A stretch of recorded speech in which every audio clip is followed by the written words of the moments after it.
Okay. You guys, I lost my bottle opener. Oh no, I found it. Don't worry, I found it. Okay. You couldn't find your headphones, but you had your bottle opener. Got it. Well, obviously I have priorities. And I guess this is the episode, huh? Welcome everyone.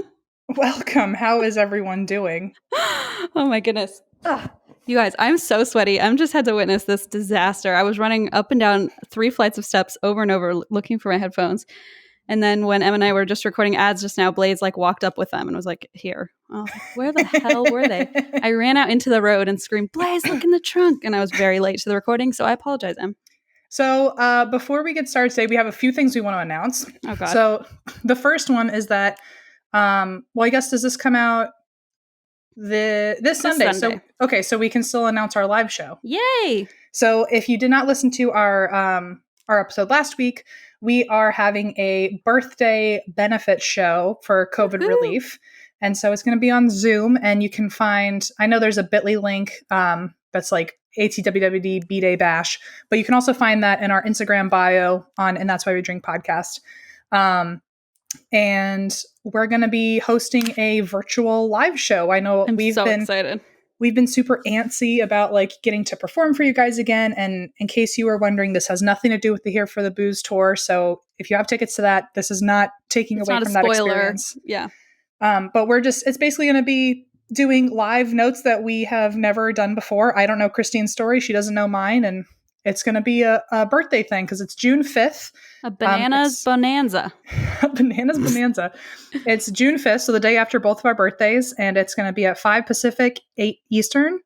And if you have access to Zoom and $10 to donate, then it is going to go to a great cause, and we're going to have fun.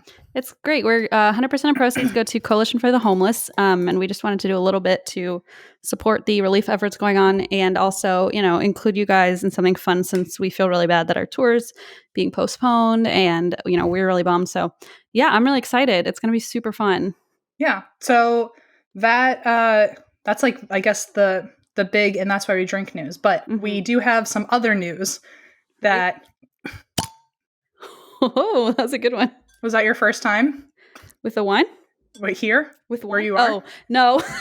So I'll start it off. So we do have some big news to announce, and we are feeling a little guilty that we haven't shared it publicly with you because this has been something that's been going on since probably, the motorcycle. Well, that's me. I was just trying to say hello. This is something that's been going on in our private lives since January-ish. February? Yeah, like February-ish.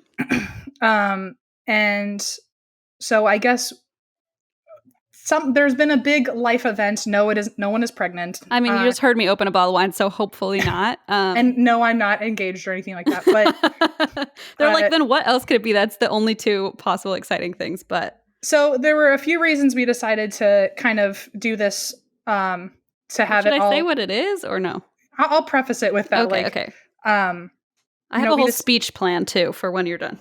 Okay, cool. So we decided that we were going to kind of keep it hush hush, not to keep anyone in the dark intentionally, but just because it was kind of a big life event, specifically for Christine and also for the podcast. We had to make a couple business decisions about it, and we just wanted to make sure that when we told you, we had all the answers for you. So that's the only reason that you haven't heard about it. We wanted to make sure that everything went smoothly before we announced anything. So take it away, Christine. Okay. Big news is that Blaze and I have moved back to Cincinnati, or at least we bought a house here. And we arrived yesterday or the day before yesterday, and it's just been a chaotic week. But I will say, like, in addition, what Em said was true, but like also in addition to that, because we made this decision like right before COVID hit. And so Blaze and I were very careful about like even telling people we knew, because we weren't sure if, we put in an offer on a house in March, like the week before quarantine hit. And we were like, we don't know if it's going to fall through or if the sellers are going to like even come through with this or whatever. So we really, like, even for people in our own lives, kept it pretty quiet. But we are officially in our house and we are in Cincinnati, and I plan on coming back to LA like monthly at least to record with Em when quarantine lifts, and also, any meetings and things like that. So it's not going to seem very different, I guess, day to day for you guys. But so that's the news. And I've been like, I'm so curious if anyone had any like inklings, but because nobody, not one person has like mentioned it or messaged me or like noticed that I was moving out of my old house. Which I think is what we kind of wanted to at first, because we didn't want to cause any, personally, like at least podcast wise, we were afraid that if people knew that you were leaving, people would start freaking out and think that the show was going to change or the format was going to be different. But I'll say one big business decision that we made together, which is kind of exciting, and I guess not really come into full effect yet because of COVID. But when Christine pulled me aside and said, "So, Blaze got a job. We've been looking at houses and we're probably going to be moving." We decided together that since we'd always been recording in Christine's house and she's not going to be there anymore, we got an apartment together. This is the most Evan Christine bullshit ever. We're like, we need our own apartment. We live together, sort of. We do. We moved in. We both co-signed an apartment together. How cute. That's in Los Angeles. And so, like Christine said, I think we're thinking like a week every month she's going to be commuting out here. And it's a full apartment, not just a studio, but it's also got a bedroom and a bathroom and everything to it. So Christine will have a place to live out here instead of having to like camp out a quarter of her life in hotels. And she'll already be at this apartment that we are slowly turning into a studio. So that way we can actually film our YouTube show again and like actually really build that content like we've been planning, but COVID got in the way. And I will say too, I think one thing like we noticed too was that while we were, social distancing and we were recording remotely, that was kind of a good test of like, okay, well, this actually works, because we were in LA, both of us 12 miles apart, and we still had to do it remotely. And so that was kind of a good test run to be like, okay, we can pull that off. And so now we're doing that, but I'm just in a different time zone. I will say I have two funny stories. So first of all, nobody, like we drove across country. This has like been a long ass week. It took us like 5.5 days. We drove from LA to Cincinnati this week. And like nobody seemed to notice. I didn't post anything, but like, nobody was like wondering or suspicious or anything. And then today, like 2 hours, like our movers were here and I decided I was going to order beer on Drizzly. So I ordered beer and wine and 19 Crimes, which is actually the one you just heard me open. And the movers were there and Blaze went to go pick it up from the front door. Somebody knocked and I just hear, "Your name's Blaze? Does your wife happen to host a podcast?" Oh, and I went, it's already happening.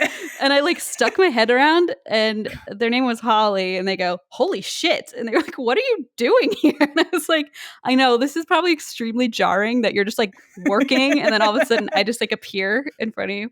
So wait, so someone already knows where you live, like what your correct. They watched the movers like move my I was literally going to say, like, maybe this time, this is your third place since the podcast started. Do not triangulate where you live at all. I ordered a bunch of wine to my house. That was my own damn fault. And they were like, they literally handed up my 19 Crimes. Were like, "Are you Christine?" I was like, "Oh shit."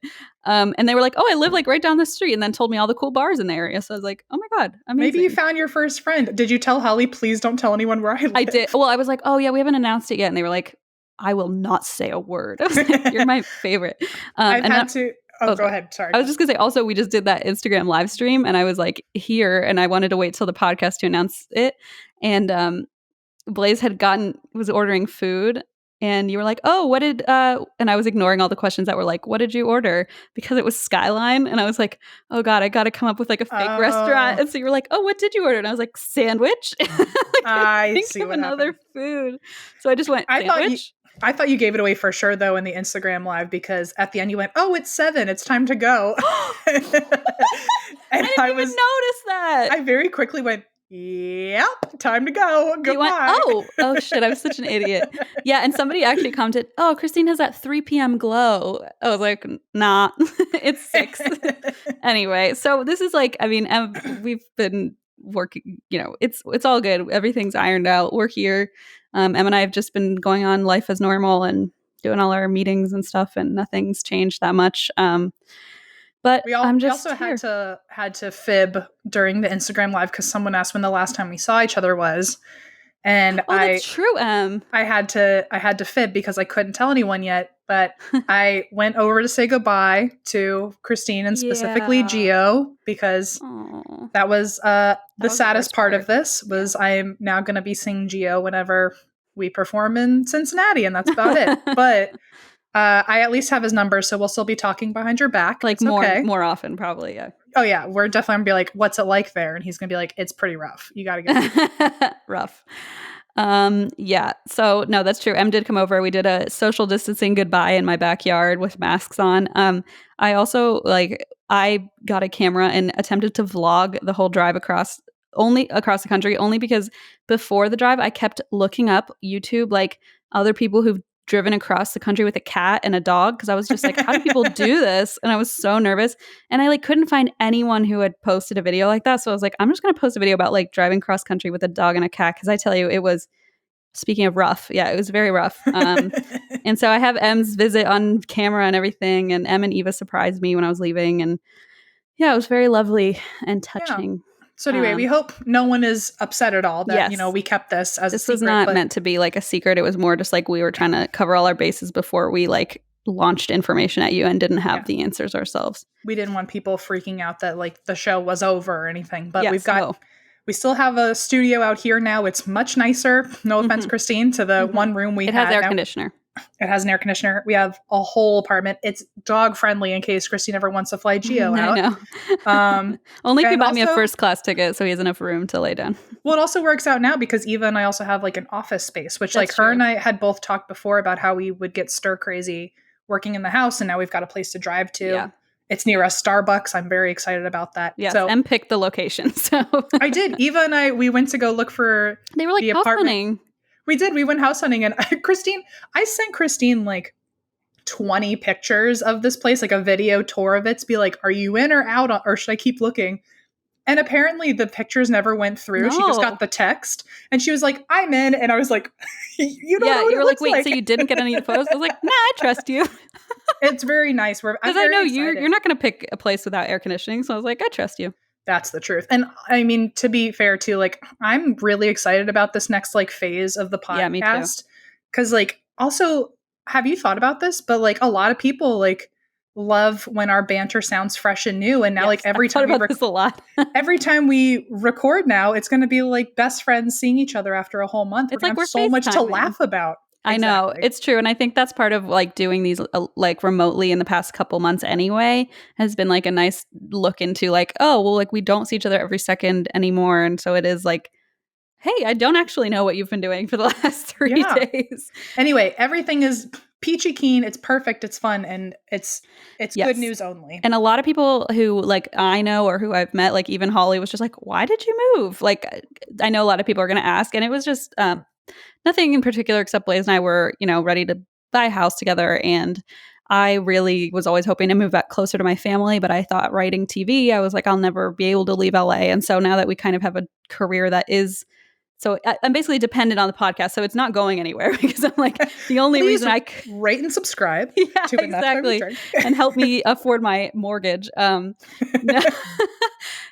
only reason I was able to move is because we are able to build a career in podcasting. So I'm very fortunate about that. I feel very lucky, and we're closer to Blaze's family, and they're visiting in July, and closer to my family. I've already seen my sister a few times. So that's why. Nothing really that exciting, except we just wanted to be closer to family. So and buy a house. We actually are enemies, and she needed to get away. So she just moved totally across the other side of the country. But we hid it so well, right? And we did. That's the real secret. No, but no. And also in case people are wondering, I have no plans to do anything. I am very set in my ways here. Poor Em is just Christine cannot calm the fuck down. I'm just always I'll get another animal. I'll just fly to another country and get this back by a jaguar. When Christine told me, she was like, so I have something to say. And I was like, are you breaking up with me? Oh no. It was such an intense conversation. I was like, we're going to be fine, homie. We're good. Don't worry. I was so nervous. You were the person I was most nervous to tell. So I was I don't want you to think anything's changing. But also basically when I said, hey, I have something, they go, are you pregnant? And I'm I'm literally drinking with you right now. No, Mom, I'm not pregnant. So that is not the news. Hopefully anyway, because this wine's very good. So anyway, that's my update. Sorry to take up the entire intro, but we wanted to make sure. No. And my other reason for saying it now too, I was I don't want to run around and have people be what the hell is Christine doing here? And then people being is she just not saying something? Or I don't know. So out in the open, everything's transparent. And I have central air now, so my life is very good. Yeah, that's why we're talking for so long, because now Christine isn't sweating as we discuss anything. Only a little bit, because I had to run around the house my MTS house and find my headphones, but we did it. Well, anyway, that's the news. Hopefully you guys are hanging in there and happy about it because I'm very stoked about this. It's Two. Oh, ding, ding. Sorry, just getting some wine. Okay, so anyway, now that that's all said and Out done, of the way. Clearly the podcast is still on the up and up and we are doing good. So I'm going to circle back for the like third or fourth week in a fucking row about Harry Price. I have one more piece of information, and it's that I literally can't stop thinking about Jeff. It's all I think about every day. Jeff is, I think, my favorite story you've covered. I just can't stop thinking about it last week too. I know. I'm still really thinking good. about him. You know, he's a doozy. I'm going to say he's a real diamond in the rough. Yes. Diamond in the wall, sort of. I mean, I'm going to take a stab in the dark and say that that's probably not a real thing that happened. That I don't think Jeff entirely ever existed, but I like to think in our hearts he's like the mascot. He is what's out there. Who knows? I'm just so fond of him, and that's all. And it's Gemini season. I just wanted to put that out there. That's all. It's happy Jeff season. It's Jeff season. Oh my gosh! Does our next episode come out after our birthdays? No, this comes out on the 1st. This is the last one where we're... No, sorry. That's what I mean. Is the next one. Our next one's going to come out after our birthdays. Next one does. Yep. Okay, you're right. Yeah. This one, though, this is the last time I'm 27 and you're 28. What is it like? I don't know. You tell me. I mean, listen, I have central air. I don't even care about anything else, so I'm happy. Well, I'm very excited that you're turning 29 and I'm not, I guess is what I'm going to say. But I'm 30. Do you realize when we started this, we were 23 and 24? Really? That can't be right. No, I was 25. No, I wasn't it our first cake together was 245 or was it 256? No, it's 256. Okay, so I was 24 and you were 25. Yes. Although this is the last time we could have a cake together. Maybe I'll get a Carvel cake for our live show and it'll say 289. But it's coming here, right? No, I'm just gonna eat it. Remember the last time when you dropped a whole fucking Carvel cake on my face? I'm gonna eat this one now because I deserve it. I don't feel bad about it. For those of you who don't know what the 289 thing is, Christine and I had our first birthday together. She got me a Carvel cake, and because she was turning 26 and I was turning 25. She put 256 on the cake, so you could almost put a slash through the 5 and the 6. I don't know why I did that. We both celebrate. Anyway, I think since this is the last time we can do that, I'll probably try to make one for you. I remember you being like, "What is 256?" I was like, "I actually don't remember." I hadn't learned your craziness yet. The way my brain doesn't work. Now I've embraced it. Okay. So anyway, happy 289 for you and Fed to you too. Christine, I have news. Tell me. It's time to customize your Fabfitfun box for the summer season. You are too late. I already did that. Okay, well, for those who are like not privy to this like we are, Fabfitfun is a woman's lifestyle subscription box filled with full-size premium beauty, lifestyle, fitness, home, and wellness products sent straight to your doorstep each season. And every box is curated specifically to each individual person because you choose what goes into your box each season. The Fabfitfun box is the perfect way to treat yourself or others, if you have a cool friend like me, and get yourself ready for the new season ahead with their carefully curated box of products. So they sell out really fast, so you should sign up as soon as you can. I customized mine, and I got this gorgeous like diffuser that looks just beautiful. I got the same one. It's so cool. I'm just so proud of it. And I swear to God, I say this every time, but it feels like Christmas morning every time I get my Fabfitfun. So I don't remember. Stop loving it. I mean, I don't remember which one this is, but like there was one Fabfitfun box that came recently that had like this blanket that I still use. Yes, the soft blanket, the faux fur blanket. I think I saw your blanket and I was like, where did you get that? And you said Fabfitfun, and I went, I cannot wait for my box to get here then because I know I also ordered the exact same thing. I'm pretty sure that's like my whole house. Everything is around Fabfitfun. Yeah, I love it. Honestly, guys, it's very, very wonderful. I like to say often that, Allison takes my Fabfitfun box because there's something for everyone. Sign up today to receive your first box, and you can join a community of over 1 million people who are already obsessed, like me. Use coupon code DRINK for $10 off your first box at fabfitfun.com, and it retails for $49.99, which always has a value of over $200. It's true. And so you'll get $10 off when you use code DRINK at fabfitfun.com.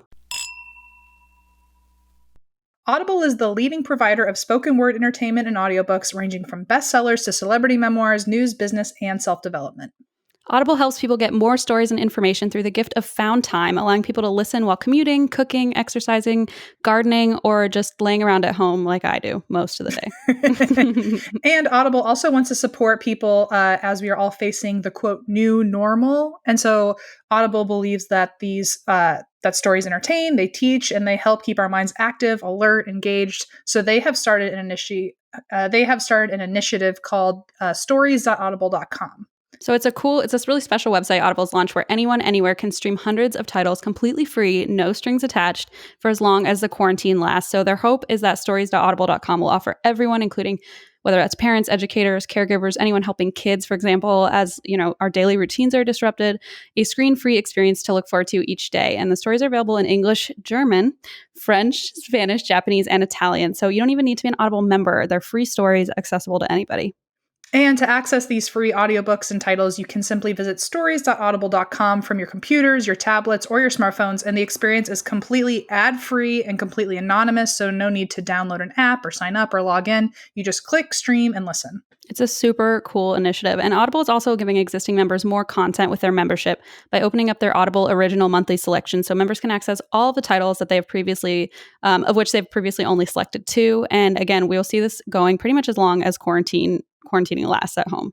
Yeah. And I know that, it's, again, usually people would be listening to audiobooks or things like that when it comes to commuting to work. But now that that's not happening and people are still at home relaxing, it's still another way to catch up on really good stories, or, whether you're cooking or, if you're cleaning or if you're doing the quarantine thing like Christine and I, where we have just Marie Kondo'd our places a million times over. Which, by the way, I have the Marie Kondo audiobook. So just there you go. It was amazing. And instead of cleaning, I just lay there and listened to it. And recently I love to listen to thrillers on Audible. So I just read a book called My Dark Vanessa, and it was just like gripping audio drama. And I just even when I was just at home sitting around, I would listen to it. So I'm obsessed. Highly recommend. Visit audible.com/drink or text drink to 500-500. That's audible.com/drink or text drink to 500-500. So this is, I promise, next week I will have a different story. This is the last time I'm going to talk about Harry Price for a while. I promise. But if you have not listened to the last 2 episodes, you should, because they're fucking doozies. They've been so good. I love them. Basically, Harry Price is the original ghost hunter, and he was around in the early 1900s, and he was the first person to build a lab specifically for psychical research. He really was the very first celebrity ghost hunter. He would do broadcasts on the radio when he was in haunted houses, things like that. And he was known for really sensational stories back in the day, one of them being Jeff the Talking Mongoose from last week. One of the other ones that he's really well known for, one of them, probably the biggest one he's known for, is the Borley Rectory, which I covered, I think, in episode 65. And I plan to revisit it now, knowing what I know about Harry Price. But the story I'm covering today is another one of the most popular stories he ever covered, and that is the Séance of Rosalie. Ooh, what? Okay. So this one is it can get really lengthy, so I'm going to try to speed through some of the beginning part of it, just to make sure that I get as much information out as I can as possible, but there's a lot to it. And I'll try to keep it entertaining as an entertainer. You better. Excuse me. Okay, so I'm going to start out with a quote from Harry Price about this case. So basically, he was part of the seance. The next day, it freaked him out, and he wrote this massive account about what happened. And so in that account, this is the first sentence of it. So I'm just going to start off with the quote from his report.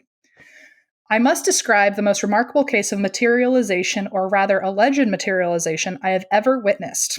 It is with considerable hesitation that I publish this account, as I have only had one sitting and have been unable as yet to obtain independent corroboration of the extraordinary phenomenon which I witnessed. Oh, so hey. We're starting heavy on this one. But yes, so this started, And just to give you guys a sense of where my notes came from, most of this came from his actual Ooh, entire account. I would say 90% of my notes came from his account of this. a primary And source. a primary source, literally written by him, is where I got most of this, at least the first half of the story. So, okay, excuse me. So we start in 1937, and December 13th, apparently, I always mix it up with Harry Potter because I wrote him everywhere as HP. So I always keep thinking that Harry Potter is saying these things. So December 1937, Harry Price wrote in this account that was the day that a woman wrote to him and basically said, or how do I say this? Okay, so we're going to call her Mrs. X, which is what he also called her. Oh, Just to start this early. So mysterious. Mrs. X called Harry Price and basically said that she had read one of his interviews that he had done on haunted houses. And she was very impressed that he always wants to, quote, ascertain the truth, and that she had a proposition for him because she could, quote, guarantee him a ghost. Oh, okay. So she said that every Wednesday at her house, her and her family had a seance for a little girl named Rosalie. And apparently she always showed. So Mrs. X wanted to invite Harry Price to join one of the seances, but if he said yes, there were conditions he must follow. And there were no signing of documents. It was more of a gentleman's agreement that he would cater to this. So here were the conditions if he said yes. He could never reveal the identity of the sitters in the seance or the location. He could write about it as an account, but he can never mention who they were, which is why he called her Mrs. X. Got it.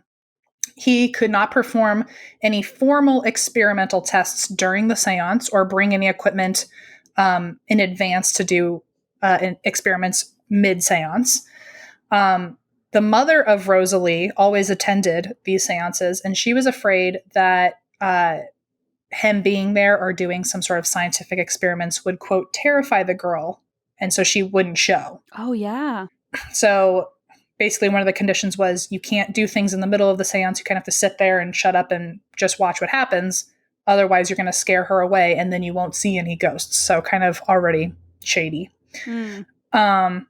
And that being said, even though he wasn't allowed to do anything during the seance, he was allowed full control of the entire house and the participants of the seance before and after the seance. Oh. So he could investigate the house, the seance room, the windows, the doors. He could mess with the furniture. He could check floorboards. He could check, wall decor. He could check their electronics. He could sprinkle powder and like starch anywhere he wanted. He could place machines near entrances. He could do whatever he wanted as long as it was before the seance began and after the seance ended. Okay. So he could also study every individual sitter or participant in the seance, again, before and after. But once the sitting happened, he couldn't do anything, and he had to ask permission if he wanted to make any alterations during the seance.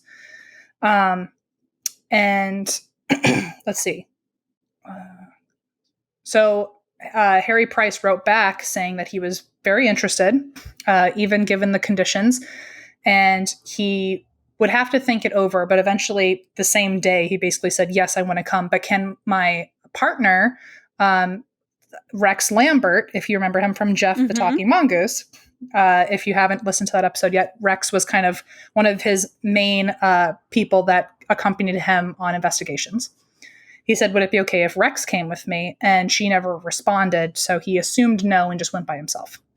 So he gets to the location. He's kind of sneaky and an asshole because he doesn't ever say the exact location, but he writes about it in like unbelievable detail. Like, writes about it like how many stone steps led up to the left side and how many windows were on the right side and how many garden windows there were and what the door color was and the buildings surrounding it. Like, basically, if you just walked through triangulating. Absolutely. Like what I'm going to do with my house. like Holly from Drizzly is going to probably do. So. No, Holly's like, listen, you're on your own. You're at fault. It's my fault. You chose this. I trust you, Holly. So once he got there, this was 2 days later. Once he got there, Harry Price met the family, which was Mr. X, Mrs. X, and their 17-year-old daughter, who he called Miss X. And so he had dinner with them. And 2 more people ended up also showing for the seance that night. One of them was named Madame Z. Okay. And she was a French woman who they became friends with through church. And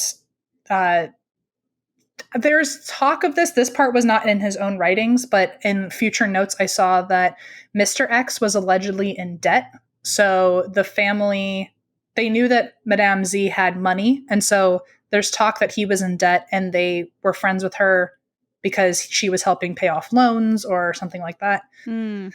And then the other person who came was this guy named Jim. And so talking about Madame Z really quick. So she had some money and we knew that the X family was in debt. So we don't know if she was helping them pay for anything. But she was also a nurse. She had married a soldier who died in the Great War. And so she was widowed with their baby, Rosalie. Oh. So that's how Rosalie comes into this. Okay. So apparently Rosalie was always a really sick baby. And at 6 years old, died of diphtheria. Oh. And so Madame Z has been a believer ever since. And this was during the spiritualist movement. And so basically she was always looking to speak with Rosalie after she had passed on. Oh. The other person who I mentioned was a guy named Jim. Apparently he was a young bank clerk. And from what Harry Price noted, it seemed like he was more interested in the 17-year-old daughter than the seance. Oh, God. Jimothy. Jimothy. Sounded like he was kind of there just to impress her, not so much for the seance. So apparently he was around 20 years old. So, and basically what happened, so it's those 5 people. It's all 3 of the X family, Jim and Madame Z, that Harry Price had met. Got it. So apparently starting in the 1920s, Madame Z would wake up in the middle of the night and hear Rosalie's voice calling for her, saying like, "Mommy, mommy." Oh, no.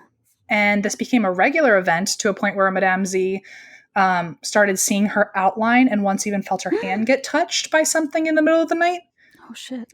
So she started going to her church and she became friends with the X family and confided in them. And they suggested that they would start holding regular seances to encourage Rosalie to appear.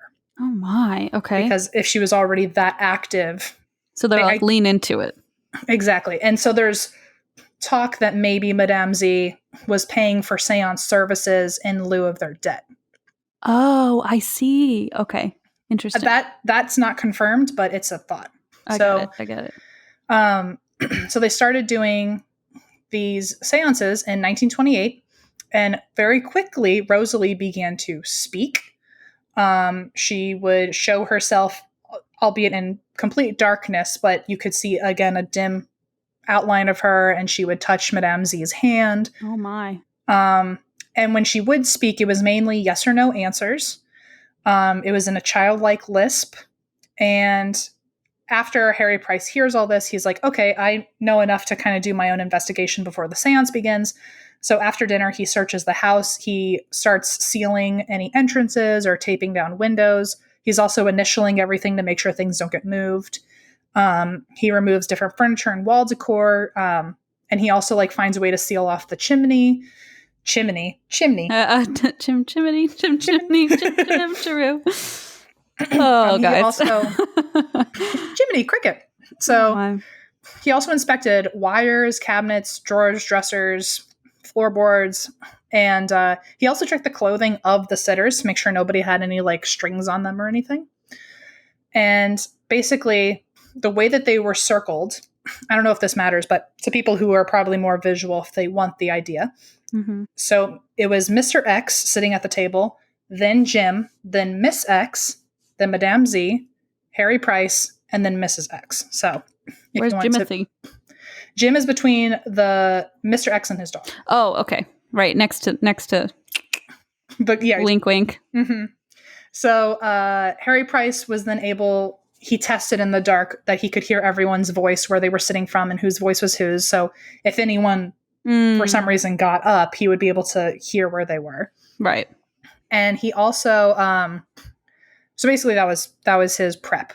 And Mr. X, once the lights were out for a couple minutes, Mr. X walks up and turns on the radio because apparently that drew Rosalie in because she liked the music. Oh. Then he turned it off, went back to the table, and then nobody spoke while they meditated for Rosalie to appear. So that's important later that he got up and turned the radio on and then turned it off and came back down. And so sorry, which one of them did that? The husband, Mr. X. Oh, okay. Because I thought that was interesting from the beginning as I was reading this, that everyone is sitting in the dark during the seance, and then he's already getting up and walking over to the radio. He's like, she likes music.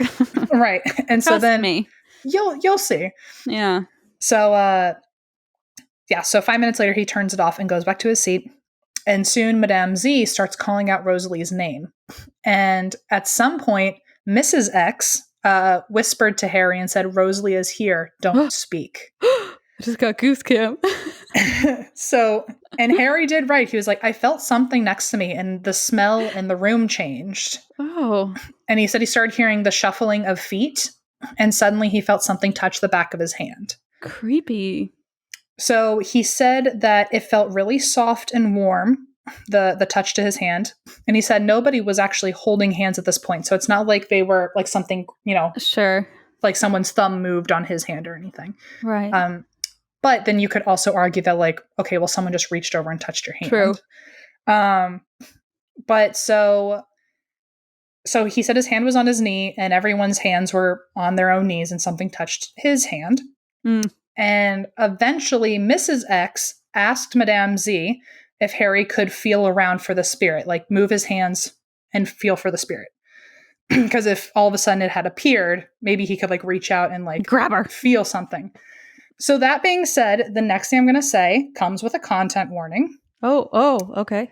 Because it could be very controversial depending on your perspective of things.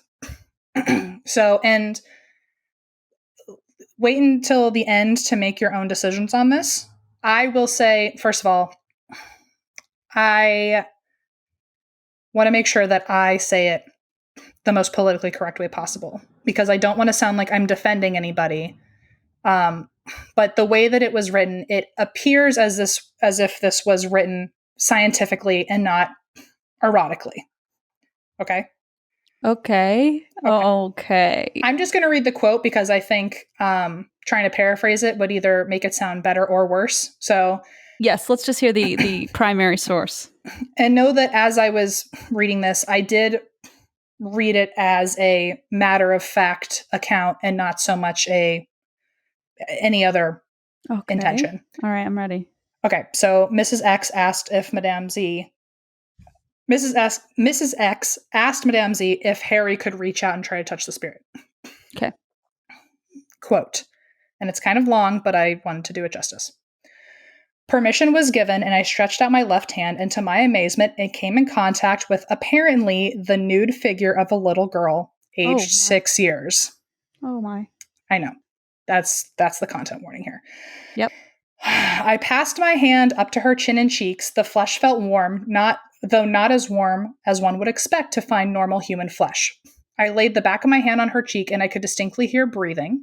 I then placed my hand on her chest again, and I could feel the respiratory movements. Oh. There were the normal limbs of a normal 6-year-old girl. I estimated her height at about 3 feet 7 inches. There were no words to express how I felt at the appearance of the form before me. A supreme scientific interest with a feeling of absolute incredulity would best describe my reaction. I had not bargained for anything such as this, but if I had been tricked, then so had the mother, because she could have not been acting. Because Madame Z this whole time is like sobbing, crying that her dog appeared in front of her. Oh my God, okay. So if I had been tricked, then so had the mother, and that is unthinkable. Oh, God. I was told that I could move my chair nearer to the child, and this I did. If it is a spirit, I argued to myself, then there is no difference between a spirit and a human being. With my right hand, I lifted Rosalie's right arm and felt her pulse. It appeared to be too quick, and I estimated a rate of 90 to the minute.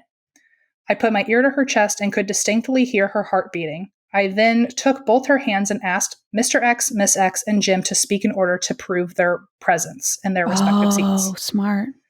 They did so, and I knew that Madame Z and Mrs. X were on either side of me, as I could just put my hands out to feel them next to me. So I said all of that to make it clear that, like, I don't think he meant anything erotic by the fact that he was touching a naked 6-year-old girl. I will say that if I were in a seance and I felt anyone naked, especially a child, dead or alive, I would step away. And I don't want to defend, like, oh, this is the times because it was the 30s. Like, I don't want to say that there was an excuse for this, but it sounds like he didn't, like he said, I did not bargain for this. And it sounds like Mrs. X was giving this permission. So I don't think he was prepared for that. Yeah. So I don't know how to best. I wasn't prepared for that. So I guess he probably wasn't either. I just want to make it clear. I don't think it was meant as a sexual assault whatsoever. No. But it did come off as very matter of fact that he was saying, like, felt like limbs. I was looking for her respiratory movements. Right. Blah, blah, blah. You can do what you want with that. I'm not claiming either side of that. I just want to be as direct as possible. Mm-hmm.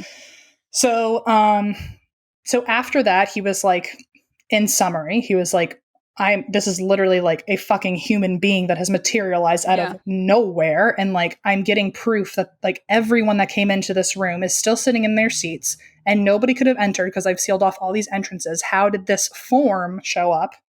Like, we're ignoring why the fuck is it a naked little girl, but how did this being show up if nobody else came in here with us? And he checked all the spots. There was no way for someone to have been hiding to pop up later. So the real question is, what the fuck is going on in many ways?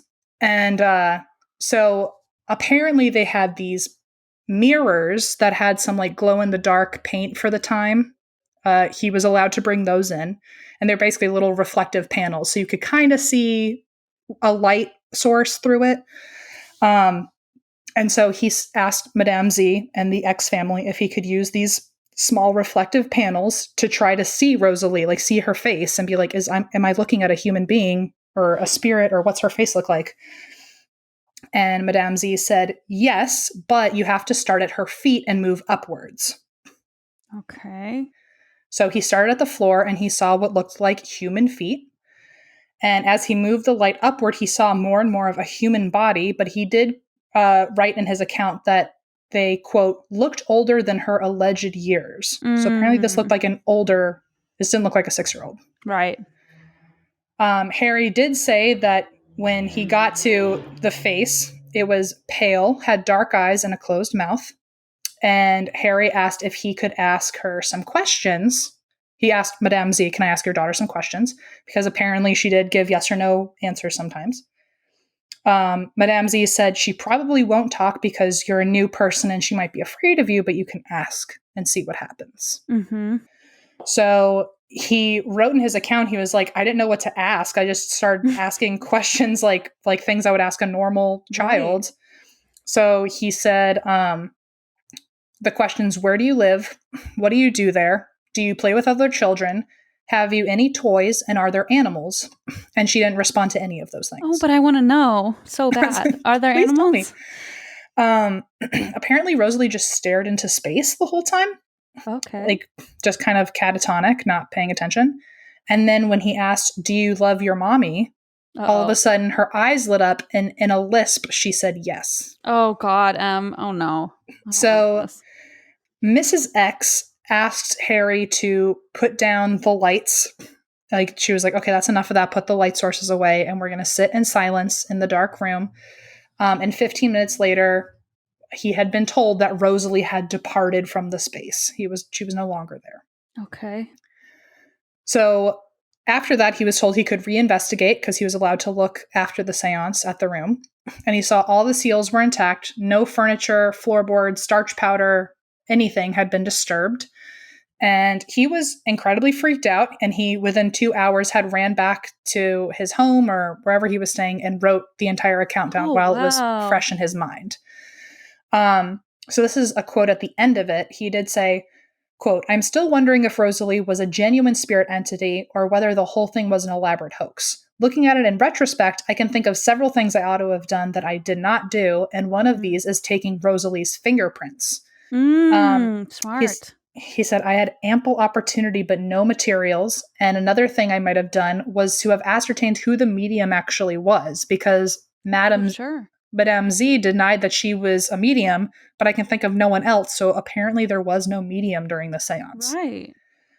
Which is true. No one really seemed to be hosting it. People were just kind of announcing, like, Rosalie's here. Now Rosalie's gone, you know? Yeah. And also Madame Z, who may not be a medium, but was the child's mother, was like kind of saying like, oh, she might be scared of you, you know, like, but there was no one really in charge of this.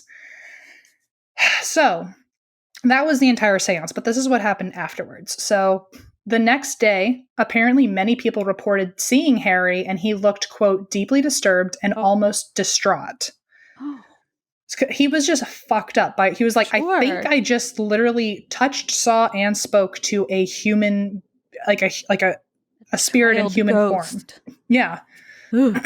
And he ended up, so the entire account is actually a chapter, is a whole chapter in one of his books called 50 Years of Psychical Research, which was from 1939. So everything I just told you were paraphrases of that chapter of that book. So the rest of this is from Google Notes. But so he was, from his account, he was really shocked but upset that it had, like, he was like, I'm pretty sure I just saw something that blew my mind, but also this wasn't done in a lab, so like I can't replicate this. Like there was no, I can't, right.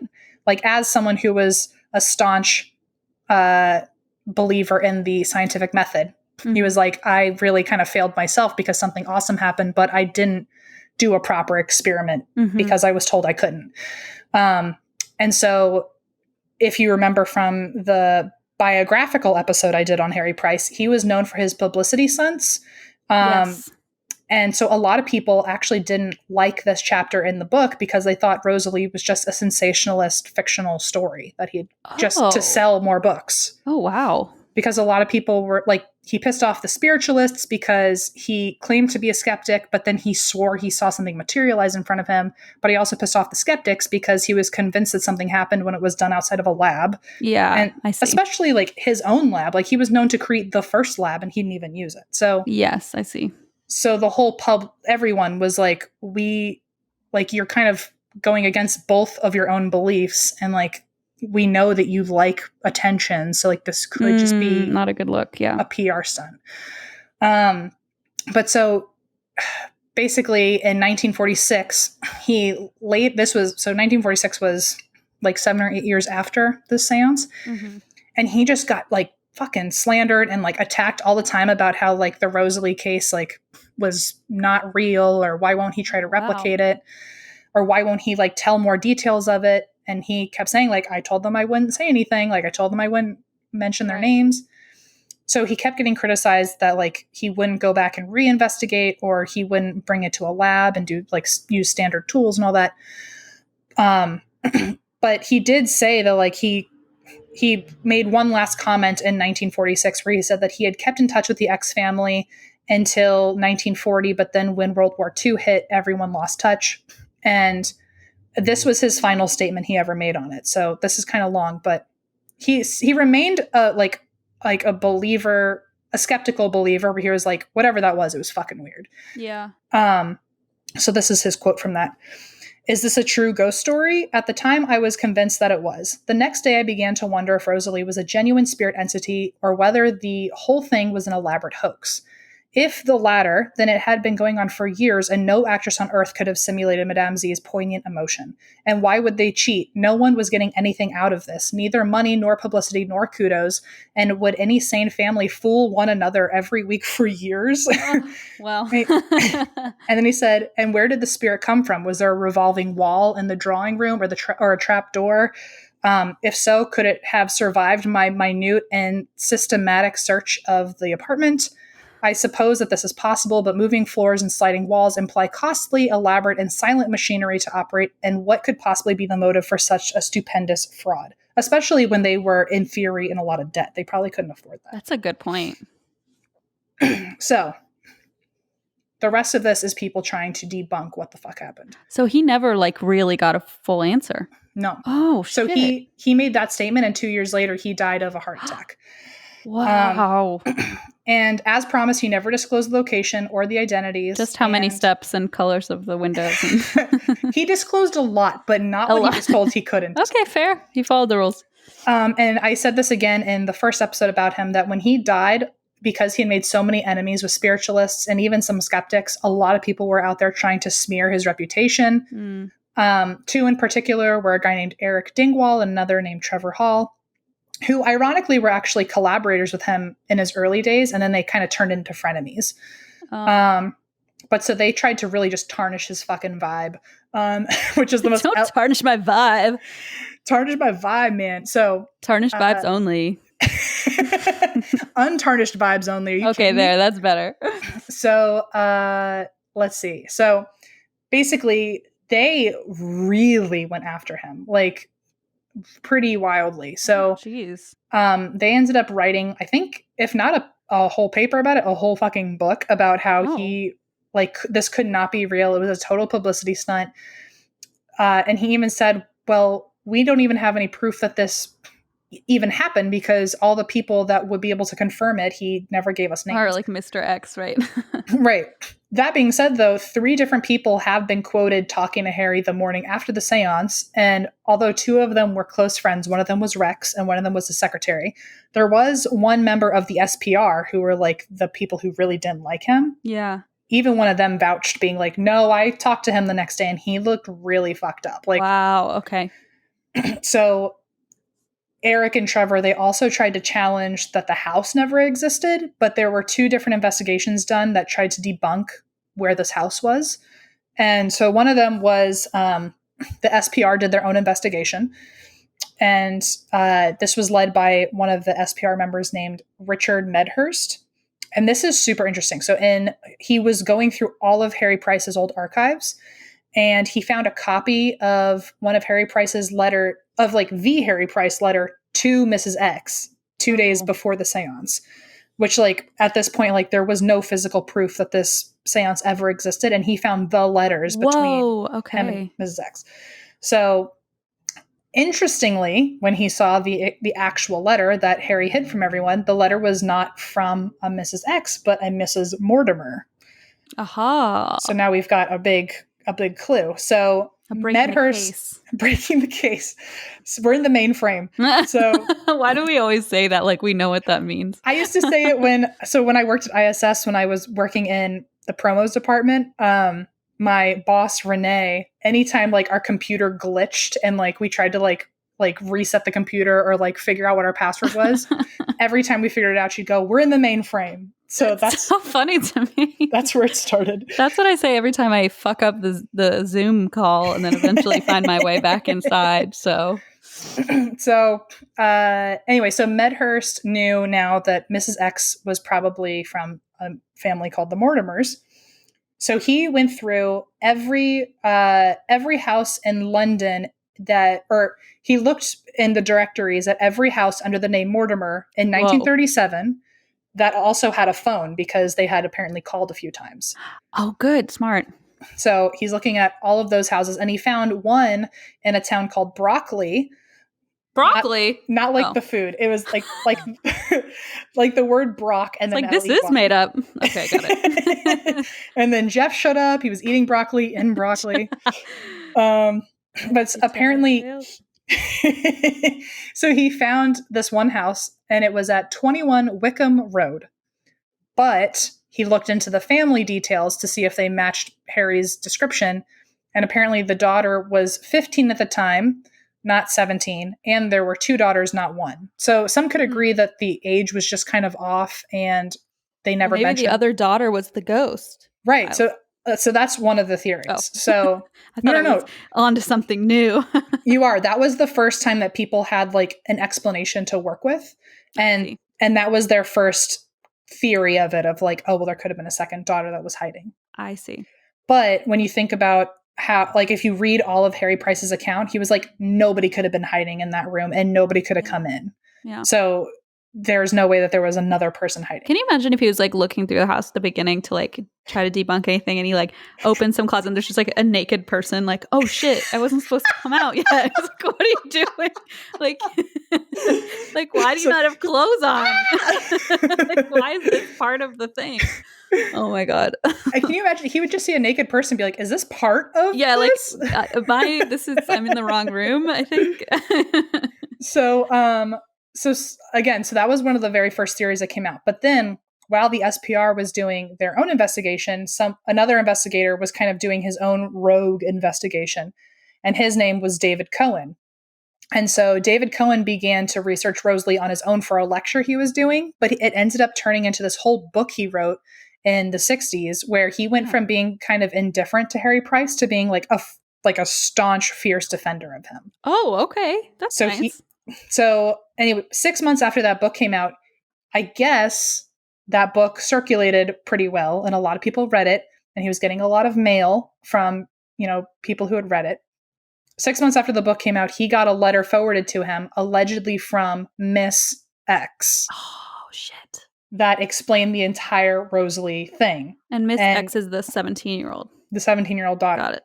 So basically, the first sentence of this letter is, Dear Mr. Cohen, I've read your book about Harry Price and his spirit child with interest, and forgive me, for I'm always amused at the various guesses about the Rosalie ghost.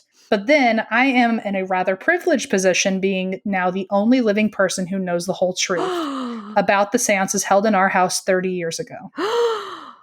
And then, so I'm going to try to go through this quickly, because I tried to break down her letter, and I tried to make it into bullet points, but I really just couldn't do it justice. So I'm going to read like half a page of a letter. Go for it. I'm excited. Because it answered so many of the questions. Yeah, I want to hear it.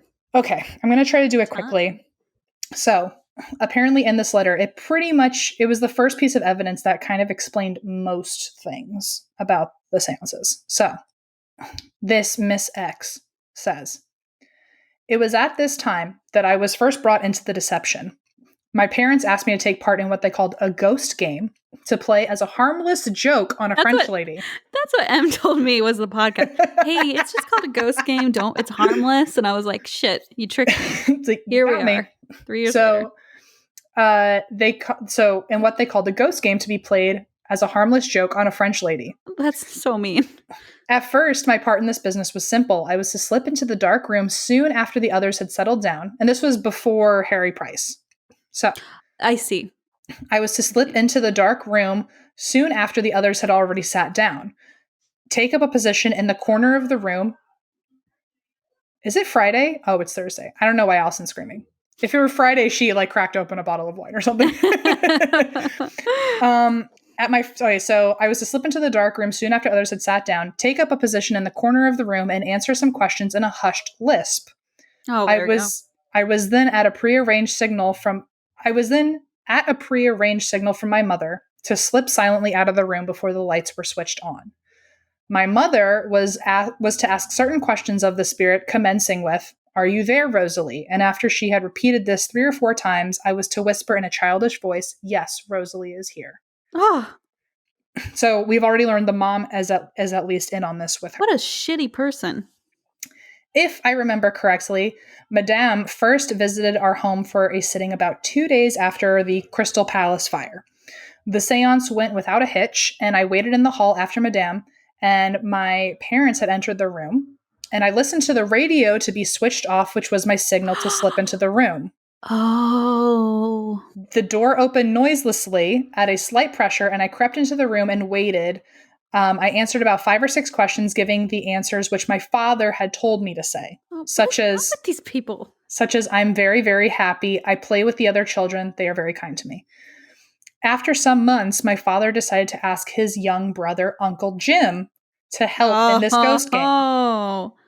So, I think the reason for this was that Madame had asked whether Rosalie was the only spirit which had appeared at our seances and what had happened before she ever made an appearance. I see. Father, who was always anxious of Madame's slightest suspicion, said that several other spirits had spoken and would no doubt return when Rosalie became less insistent.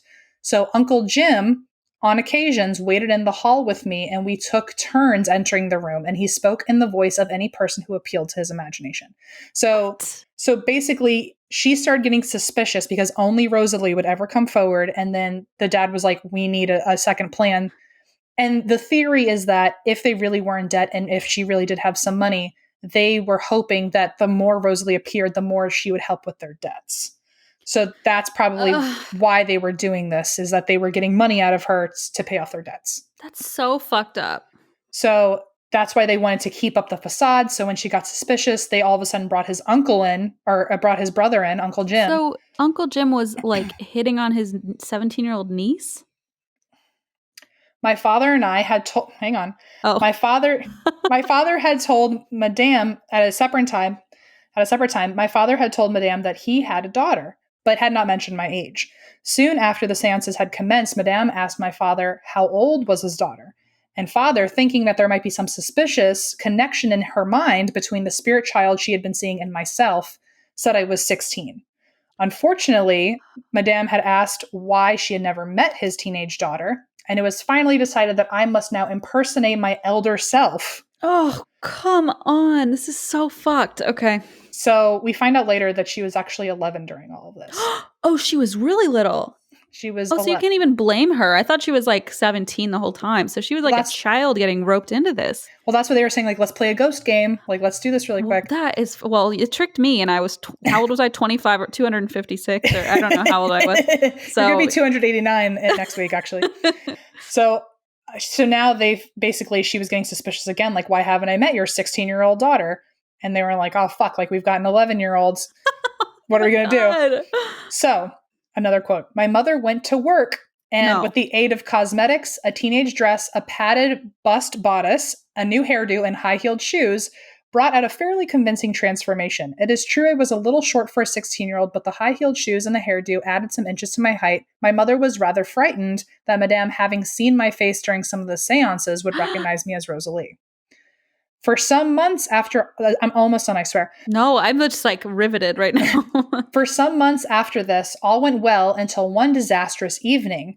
So basically what's been happening up until this moment was that now whenever she comes over for the seances, sometimes she'll say hello or even invite this 16-year-old daughter into the room, even though she had a different job of being Rosalie. So at different points, she had to like find a way to sneak out. Oh my God. So for some months, all this went well until one disastrous evening. I had become rather overconfident and ignored my father's instructions. And he had told me that if Madame ever asked the spirit anything about Rosalie's life, I was to remain silent.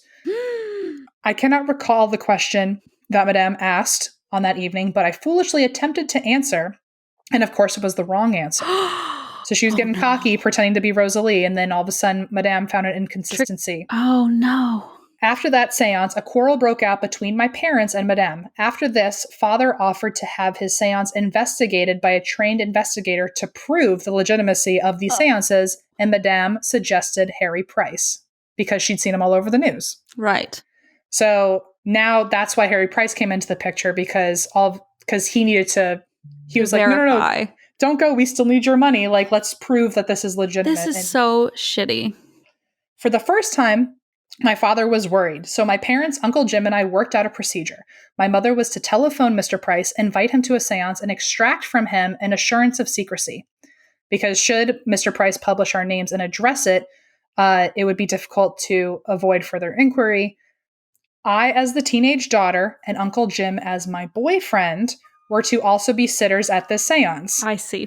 The importance of my being in the room was in case Mr. Price sealed the door. So, like, she couldn't escape and switch through, she couldn't wait until nobody was looking and slip out because they all knew Harry Price would close the door. So now they need a new plan for how she's going to turn into Rosalie while being in the seance room. Oh my God. So, the importance of my being in the room was in case Mr. Price sealed the door, which we knew he would.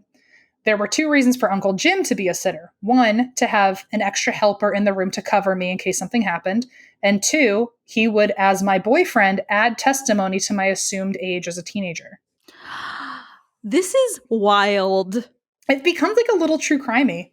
So, yes, this is literally a crime. You're convincing this lady that her dead daughter is like speaking. I mean, this is fucked. So, although Madame had heard Uncle Jim's voice before because he had also spoken during some of the seances, she had never met him in person and therefore could be safely introduced to the group.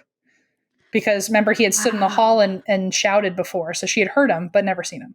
Wow. So, this is going to answer some of the more interesting questions that we have.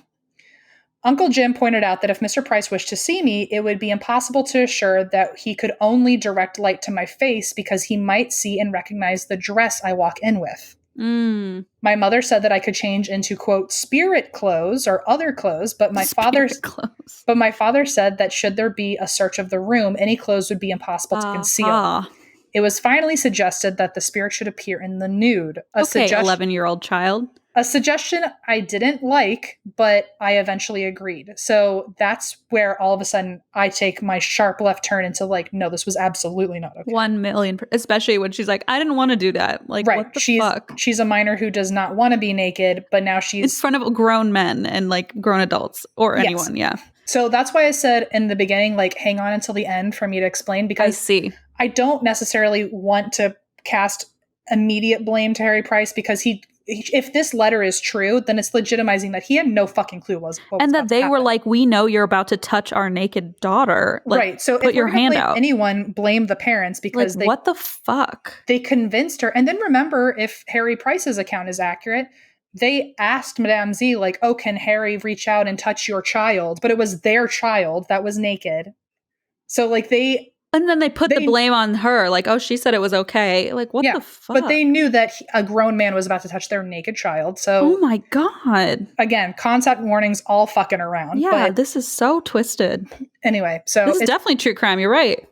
I mean, come on. Welcome. So, anyway, moving on quickly.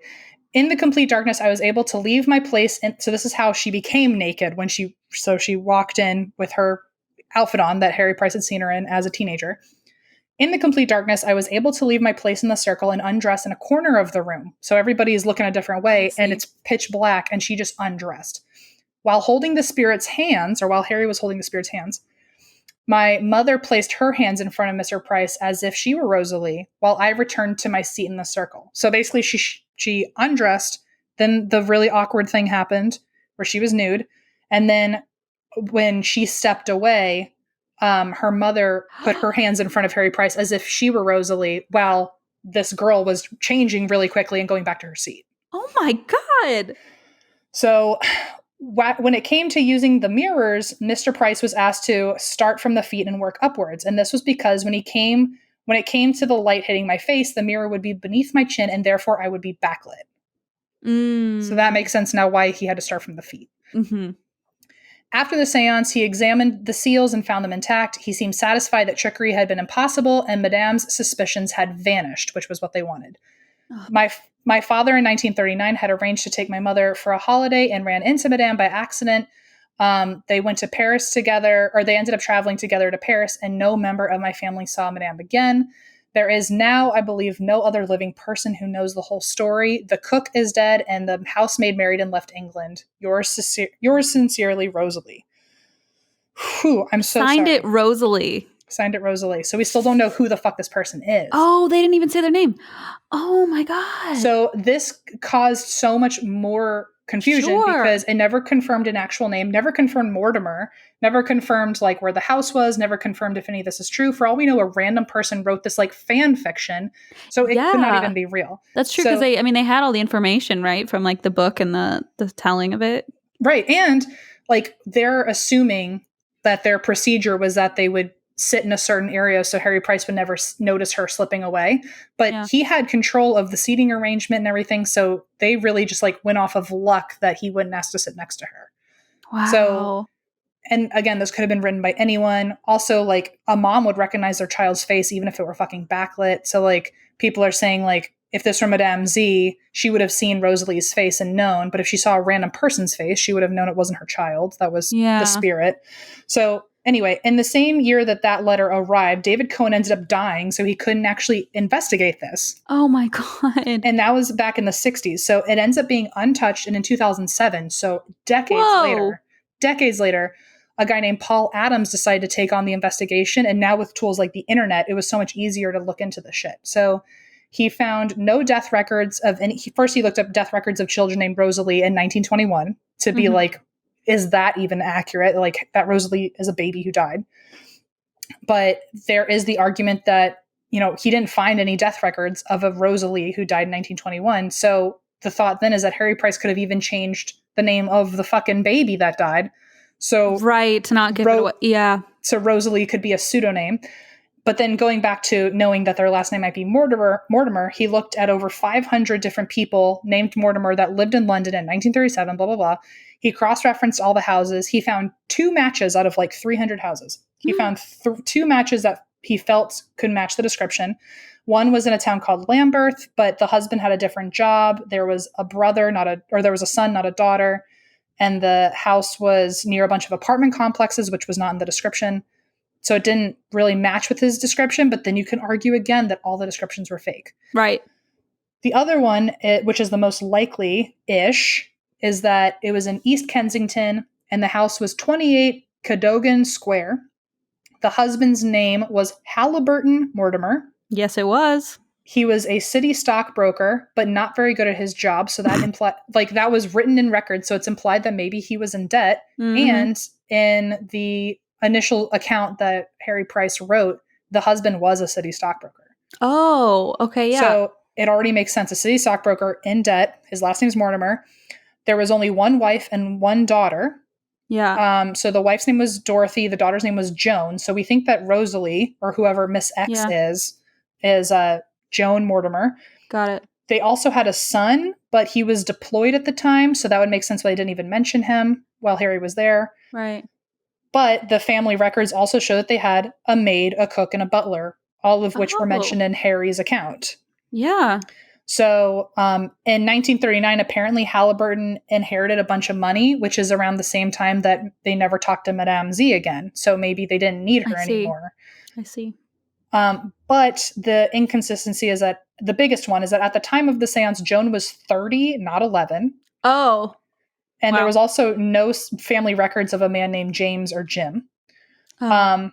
Rosalie said that she was the only living member, but this family happened to have several members still alive. Also, a lot of the aspects of the home were off. So basically what Paul did was he found a draft of a will written by Joan and cross-referenced the handwriting to the Rosalie letter. And he did get back that there was a likely match. But that would mean that Joan was 30 during this. And so the Mortimers couldn't have used her as Rosalie. As so a that child, means, right? So they would have had to have literally brought in a random child to make her nude and then be used in this weird game. Yikes. But then that would also mean that the letter written by this Rosalie or by this Miss X isn't true because the story wouldn't add up. So something's off, yeah. They also, another theory is that maybe Uncle Jim was actually the butler that Harry never interacted with that night, or could have been a legitimate boyfriend, or he could have been the brother back from the military. Right. But there was no Uncle Jim in this family. Death records do suggest, I swear to God, I'm almost done. No, you're fine. Death records do suggest that of all the kids in the area, there were 14 possible children who could have been Rosalie at the time. The best match is if there was a baby who died, from diphtheria or something at 6. Yeah. The best match is one child who did not die of diphtheria, but died of appendicitis and was 8, not 6. So Harry could have changed those parts of the story too. Or they could have told him differently, That too. Also, that's another big theory. But what's interesting about that is, let's say that was the child. The mother of that child was also dead, but the father, so he could have changed the gender, and Madame Z could have been Mr. Z. Right. And what's interesting is that child who did die around the same time or around at the same age with around the same disease, their father was a city stockbroker that worked with Halliburton. So there's a chance that it could have actually been a Mr. Z this whole time who was trying to look for Rosalie. Whoa.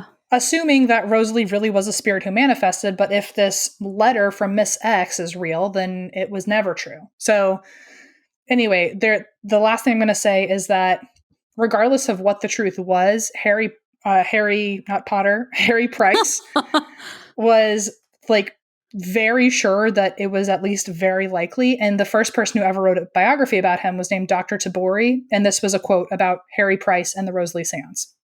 He said, "Was he lying? I don't think so. He was not good at inventing tales, and the few pieces of fiction which I had read from him all showed that he was utterly incapable of spinning a convincing plot." Ouch. Ouch. And why should he lie anyway? What possible motive could he have had for risking the reputation of a lifetime? Psychologically and morally, this theory will not hold water. I believe that Harry Price was speaking the truth and that he was both frightened and shaken by the experience. Oh my God. Which is true to me because, like, if he couldn't have gained anything from it because nobody would have Seems like believed it would be it. such a waste of time for him to make all that up, or like, yeah.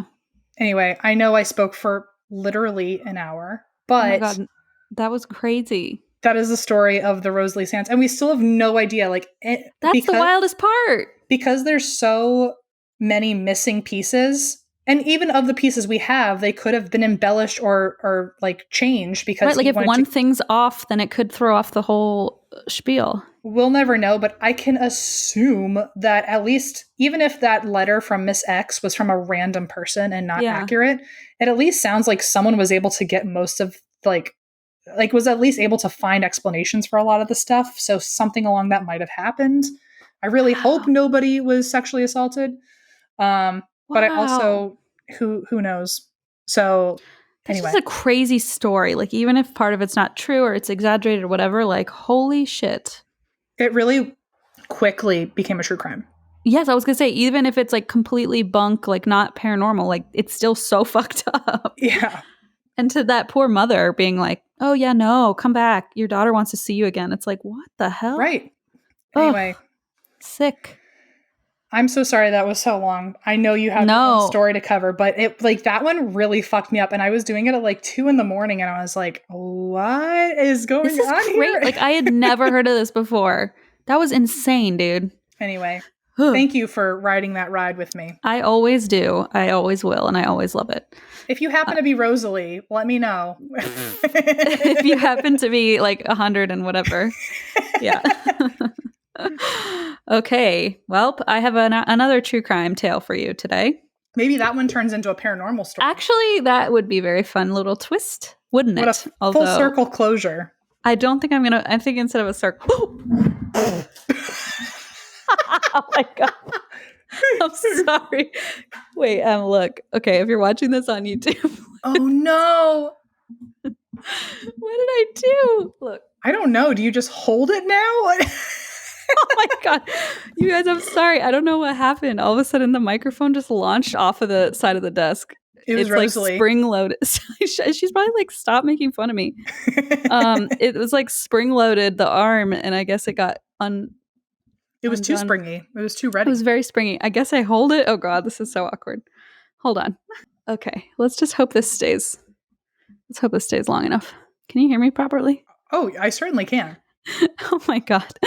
We have someone helping us with our recording. He's on mute. He probably just glanced over and just saw me like flailing around with my microphone. I like to think that to him we look like we're in an escape room being like, I need a clue. I need help. Yeah, hitting like the panic button. Oh my God. I'm so sorry, everyone. I hope that sound wasn't just he's literally laughing at us. Look, he popped off the camera just to like laugh at us. My hope was that he had just happened to go to the bathroom at that one moment and missed the whole thing, but no such luck, I suppose. Anyway, sorry everyone. And sorry, Rosalie, I will never make fun of you again. I do now have a true crime tale for you, Em. And what I was going to say is that I don't think I'm going to end up going full circle.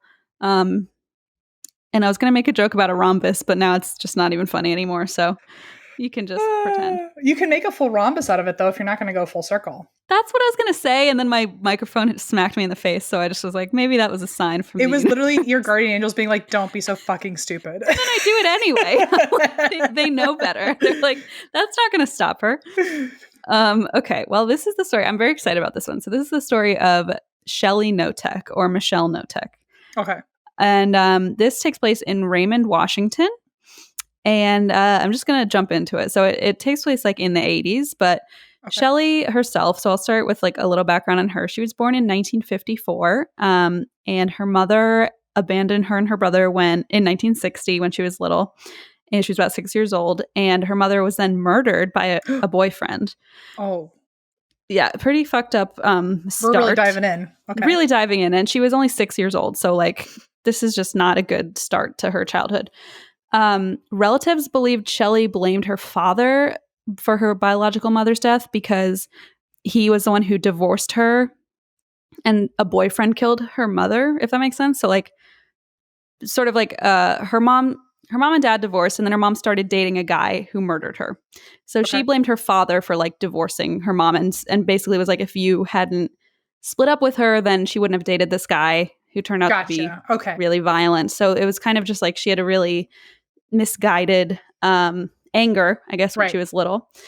And her aunt would later describe her during this time period. And remember, she's 6 years old. So her aunt described her during this time period as volatile, uncontrollable, and it just got increasingly worse as she got older. So she became more angry, more violent, and more out of control. So in 1975, excuse me, I'm like out of breath from like launching my microphone all over the room. Oh my God. Okay. So in 1975, Shelley marries her high school sweetheart, and they have a daughter named Nikki. Then they get divorced, and she marries another man and has another daughter named Sammy, and they also divorce. And at this point, she starts working with the elderly, and she's kind of like working with cases, and she works in the home healthcare field. So she's working with a lot of sick elderly people. And during this time in the mid 80s, Shelley meets a man named David Knotek, and they marry. So David, her new husband, was a Vietnam vet. He was on the rebound from a really devastating breakup when they met. And he was described as like being nice and quiet, but like well-liked in the town. And this is, again, in Raymond, Washington. It's a pretty small town, and he had grown up there. And so he was actually really well-liked, and he was kind of chill and quiet. And the two of them bought an isolated farmhouse out on a rural piece of property. And their goal was to like restore this farmhouse with their children, like his stepchildren. And all was well. Not really. Okay, I don't believe it. So Shelley decided she was sort of like the head of the household. Every time David got a paycheck, she would take them. So she was like in control of his money. And then she would give him a small allowance, which, I mean, we've seen a lot in like abuse cases where people start by just controlling the other person's life in like really explicit ways. Well, one of the first signs is financial control. Yeah. And like making them dependent on you in a way. Yeah. And so even though he was the only one with a job, she would control his money. And so she worked part-time eventually. Like sometimes she would take on little jobs, but she mostly just was a homemaker. And once they got married, a lot of friends and family of David's described him as becoming really exhausted and depressed. So not a good sign of their marriage. Yikes. Okay. And things just got worse. Well, I can't imagine that they get better. As Emma likes to say. Went full rhombus. It's noodles all the way to the top. I went full rhombus on you. You didn't even see it coming. Goose camp. Let's go. We should do a show. Live, Love, Lemon. We should do a fucking show where we just sort of like speak in our stupid isms, and it doesn't make any goddamn sense. I feel like someone's grandfather has had to listen in on like 5 seconds of this and was like, "What is going on?" Exactly 5 seconds, because after 5, he was like, "Turn the shit off." He's like, "I'll disown you. Go away." What's a Live, Laugh, Lemon? So at this point, Shelley convinces David. So she's like really micromanaging his whole life at this point. At this point, she convinces him that he needs to discipline her daughters the same way she does. And the discipline includes severe beatings as well as withholding food. I'm not going to sit here and pretend like I'm surprised. Yeah. But I really wish that wasn't the direction we went. Yes, unfortunately, it was. And you probably knew it, but we always hope it won't go that way, and it always does. So it's always a fingers crossed moment. And exactly. It's on a show called And That's Why We Drink, we're just never right. No, not usually. So sad. So so David is kind of now in on this with her, basically. Like they're both abusing the children at this point. And during this time, Sammy and Nikki, so the two daughters, describe the psychological and physical torture as the following. So their mother would hide their homework or would tear out pages so that she could like convince them or would like punish them for not doing their homework, which is just like such supreme gaslighting. Holy shit. Like she would literally just hide the homework and be like, you didn't do it, and then like beat them for it. Like it was so twisted. So she could punish them for like not doing the work, but she's the one who ripped them out and hid them. Like it's just ugh. So like that's like, I mean, I know this like does not count as like the worst part of that story, but like on top of it, like even if they were good students, they're like exactly being anti-praised for doing one thing right. No, that's exactly it. Because it's like even if they try so hard to like do things the right way, even if like, they're shitty kids, win. like even if they were shitty kids in the eyes of their parents, like they still couldn't even be good students, or like even like, I mean, that's affecting their school life because the teachers are going to be like, "Where's your work?" Yeah. And it's like, I swear to God, my mom tore it up. Like that's less likely than dog ate my homework. Right, exactly.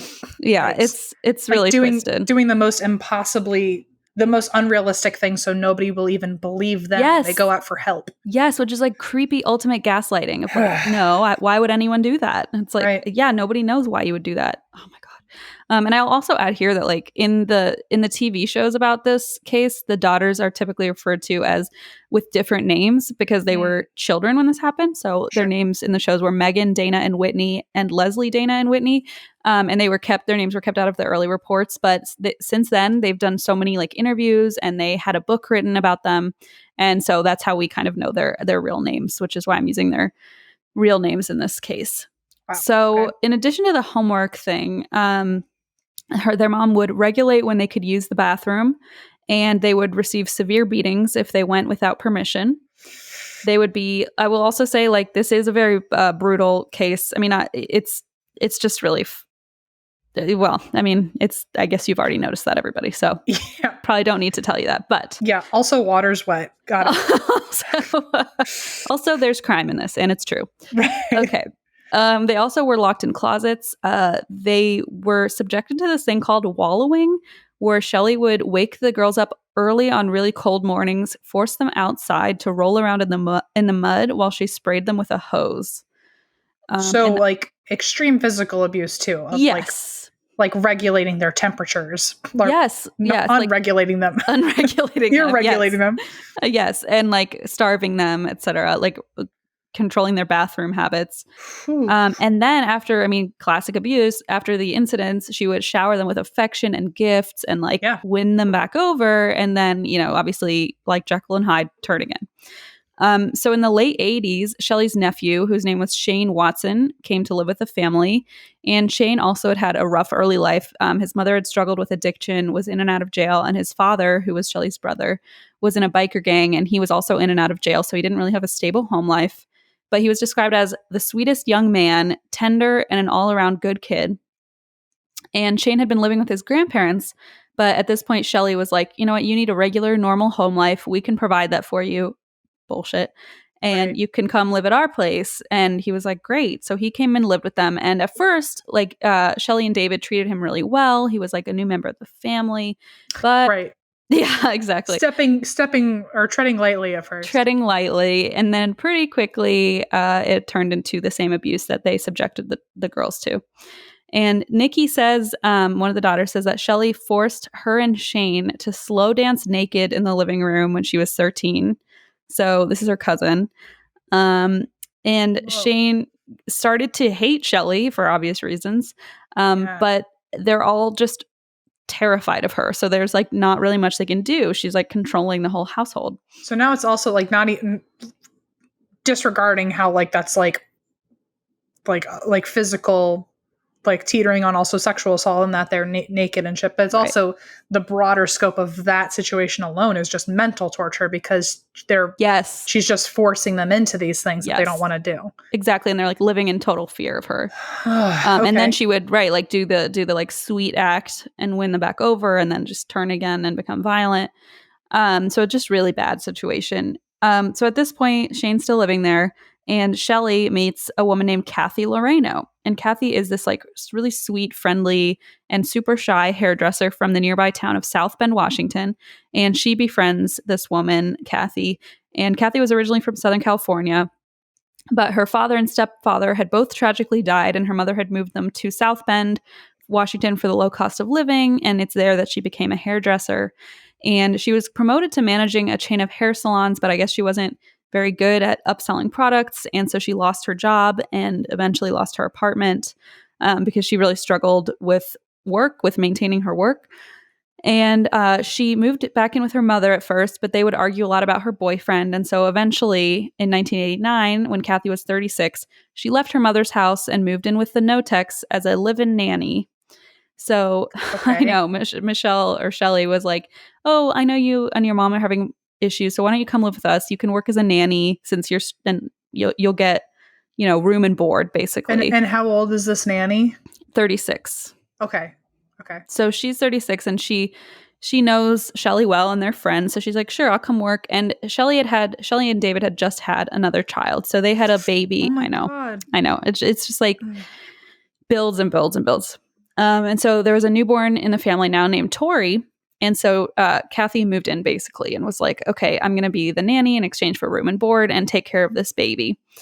And by this point, Shelley and David are treating Kathy like family. Obviously they're like, "Welcome to our home. You're part of the family, yada, yada," same old story.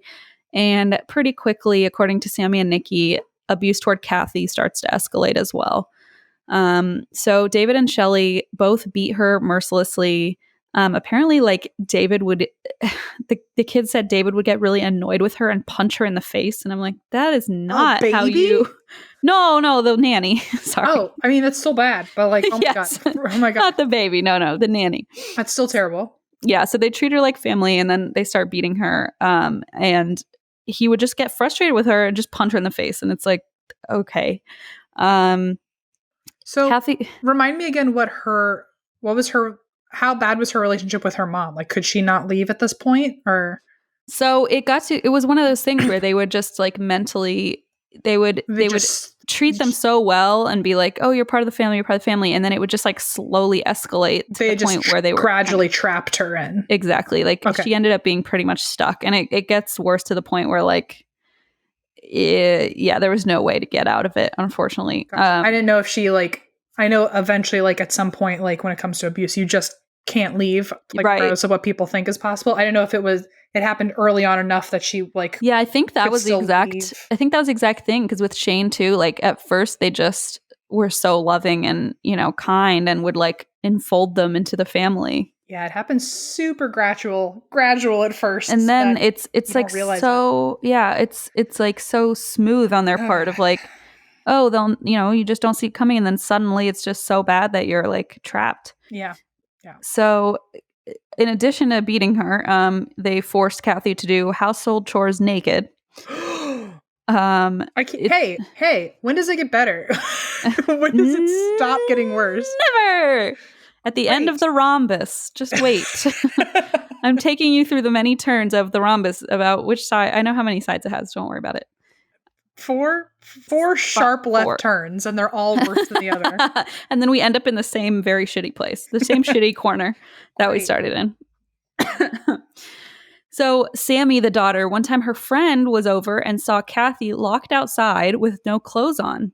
And Shelley was like, "Oh, she just had an incident with the hot tub."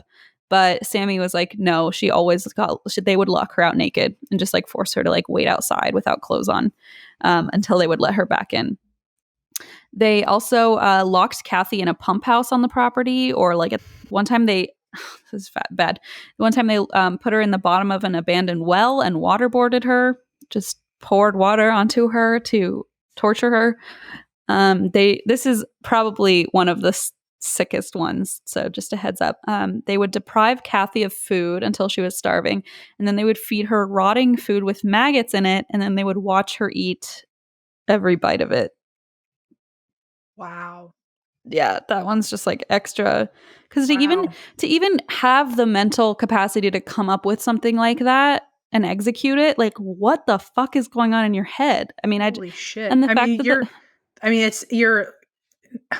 it's not at all excusing any form of abuse, but like you expect things like getting physically hurt, like physically beaten or something like that. And a lot of abusive people will argue like, "Oh, I couldn't control myself," but that's like a whole other level of like you're intentionally trying to create ways to really make someone incredibly fucking miserable. No, you're right. And like to entertain yourself almost. It's not even just like that you're angry at them. It's like, oh, but you also just you derive pleasure out of it, and you are being creative and coming up with like new twisted ways. A fucked up art for you or something. Yeah. To like try to make it as enjoyable for you and as miserable for them. Yes, exactly. And it trust me, it just gets worse. So it doesn't sound like it can, but it does. I don't believe it, but okay, continue. I know. So Shelley and David would also verbally degrade Kathy, and then every time she tried to escape, they would drug her with tranquilizers and like basically continue to starve her. So it was just one of those like lose-lose situations where even if she tried to get out, she'd be punished. And this is also just really bad. Shelley would force her own children to beat Kathy. So that's another form of abuse toward the children of like, right. I'm abusing you. You need to abuse her. I mean, it's just like fucking horrid. Yeah. Well, it's more mental torture for both parties because now you're making them turn against each other when they're all going through the same thing. Yes, exactly. And like this is an adult, a member of the family, quote unquote, and now you're convincing your children or forcing your children to hit her. She also convinced the kids or forced the kids to stab her with scissors and kick her with steel-toed boots. This sounds a lot like Sylvia Likens when the mom would like convince the other kids to play along, and like there's just that argument of like, well, they're children, like this isn't their fault, they're also being abused. Yeah, like you can't be mad at them, but also like, holy shit, like this poor person's being stabbed with scissors, but also by a different person who's being forced to do this. Exactly. It's holy just so crap. Twisted. Okay. A forensic psychologist later said this was a form of manipulation and control over the children, and the psychologist believed that this was a form of manipulating them into believing they were partially culpable, and so they would never tell because they were convinced they were part of the problem, and if they told, like, oh, well, I stabbed her with scissors, so I'm going to jail or whatever. They're all of a sudden, you could very easily trick them into believing like, oh, you're not the victim. Like you're a perpetrator of this. You earned part of this and you deserve guilt. And exactly. And it seemed to have worked. They were all just stuck in this situation for a really long time. So at this point, Kathy has been so malnourished that she loses 100 pounds. Like she loses a full 100 pounds because she's so starved. And she has received so many injuries to her head that she can't maintain balance anymore and like literally can't even stand properly. Like permanent severe vertigo. Yes, yeah, exactly. Like her balance has been impaired permanently. Oh my God. Then to top it all off, in 1994, Kathy succumbs to the abuse and she dies while locked in the Knotek's laundry room. This is really fucked up, but I'm surprised she lasts that long. Like, I know. Like I wouldn't have been shocked if she died months earlier. Yeah, this was 5 years. Oh my God. And wow. Nikki, one of the daughters, says she and Shane, so her cousin, saw David, the father, trying to resuscitate her in the laundry room. And then after David left the laundry room, Shane apparently took Polaroid photos of Kathy's body. And it's believed that Shane was intending to get photos of the body and use them to show police to help himself and the kids escape from the abuse as like proof. You know what I mean? So at some point, and I mean, I don't think someone can just turn evil, but I'm assuming that the entire time this was happening, David and the kids all felt remorse and like did any of them kind of I don't know. I mean, like being early, okay with this like behavior. Well, I mean, David started beating the daughters right away. I mean, you know what I mean? Like they started getting They got married, and she apparently, quote unquote, convinced him to start disciplining the children the way she did, which was through, physical and mental torture. So, he was in on this from the beginning, and obviously, I think the children. I don't know. I mean, they were not implicit at all, so I'm not really sure what their. I don't know if their like behavior changed and they started like showing signs of like whatever their mom had taught them or anything. But okay, so they're all still like super guilty and feeling horrible about this too. I don't know. I mean, I don't think. I mean, maybe the daughters, but the dad has been like implicit in this the whole time. And I think as much as he tried to resuscitate her, it was probably like, we don't want a dead body in our house, and we don't want to be accused of murder. That checks out. And I know if the kids ever interviewed later being like, Or you said that they stayed out of interviews, right? Oh, no, that's why we have their names, because they've done so many interviews, and they wrote a book about Okay. this, and so that's how we know their names. Okay. But so Shane is like the cousin, and he has been stuck in this as well. He's the one that moved in when his parents went to jail, and so they think he took photos of Kathy as as proof to bring to Right. the police to like escape. Sorry, I got mixed up there for a second. No, it's very confusing. There's like a lot of people involved here and just a lot of backwards shit. But so Shelly at this point takes the kids to a hotel for a few days to kind of like get away from the house. And meanwhile, David burns Kathy's body in the backyard over the course of several days before disposing of the ashes at nearby beaches. And Shelly and David tell the kids that Kathy is dead, and if they tell anyone, they'll kill all the kids and themselves before going to prison. So if anyone asks, they need to tell them that Kathy left with a new boyfriend. And she also reminds the children again that they assisted in Kathy's abuse. So this Right. was partly their fault, which it was not, but besides the point. Right. So Nikki and Sammy say at this point that the atmosphere in the house over the next 6 months reached a boiling point. Kathy's family reported her missing. Shelly was asked about Kathy's disappearance and told authorities that Kathy had met a trucker and moved to Hawaii. And she produces a photo of Kathy standing in front of a semi with a man. So she's like, no, here they are. And it's still not clear where the hell she got this photo. Interesting. But she had one. And so at this point, the missing person investigation stalls because also, Kathy's an adult and it's just really hard to prove that someone's like missing if they went willingly. They're an adult and they're allowed to do that. So the investigation stalls.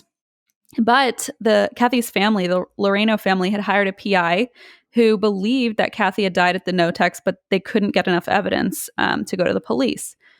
And sadly, but expectedly, the abuse that had been directed at Kathy is now basically back at Nikki, Sammy, and Shane. So they're back like in the target zone, if you will. Yeah, right.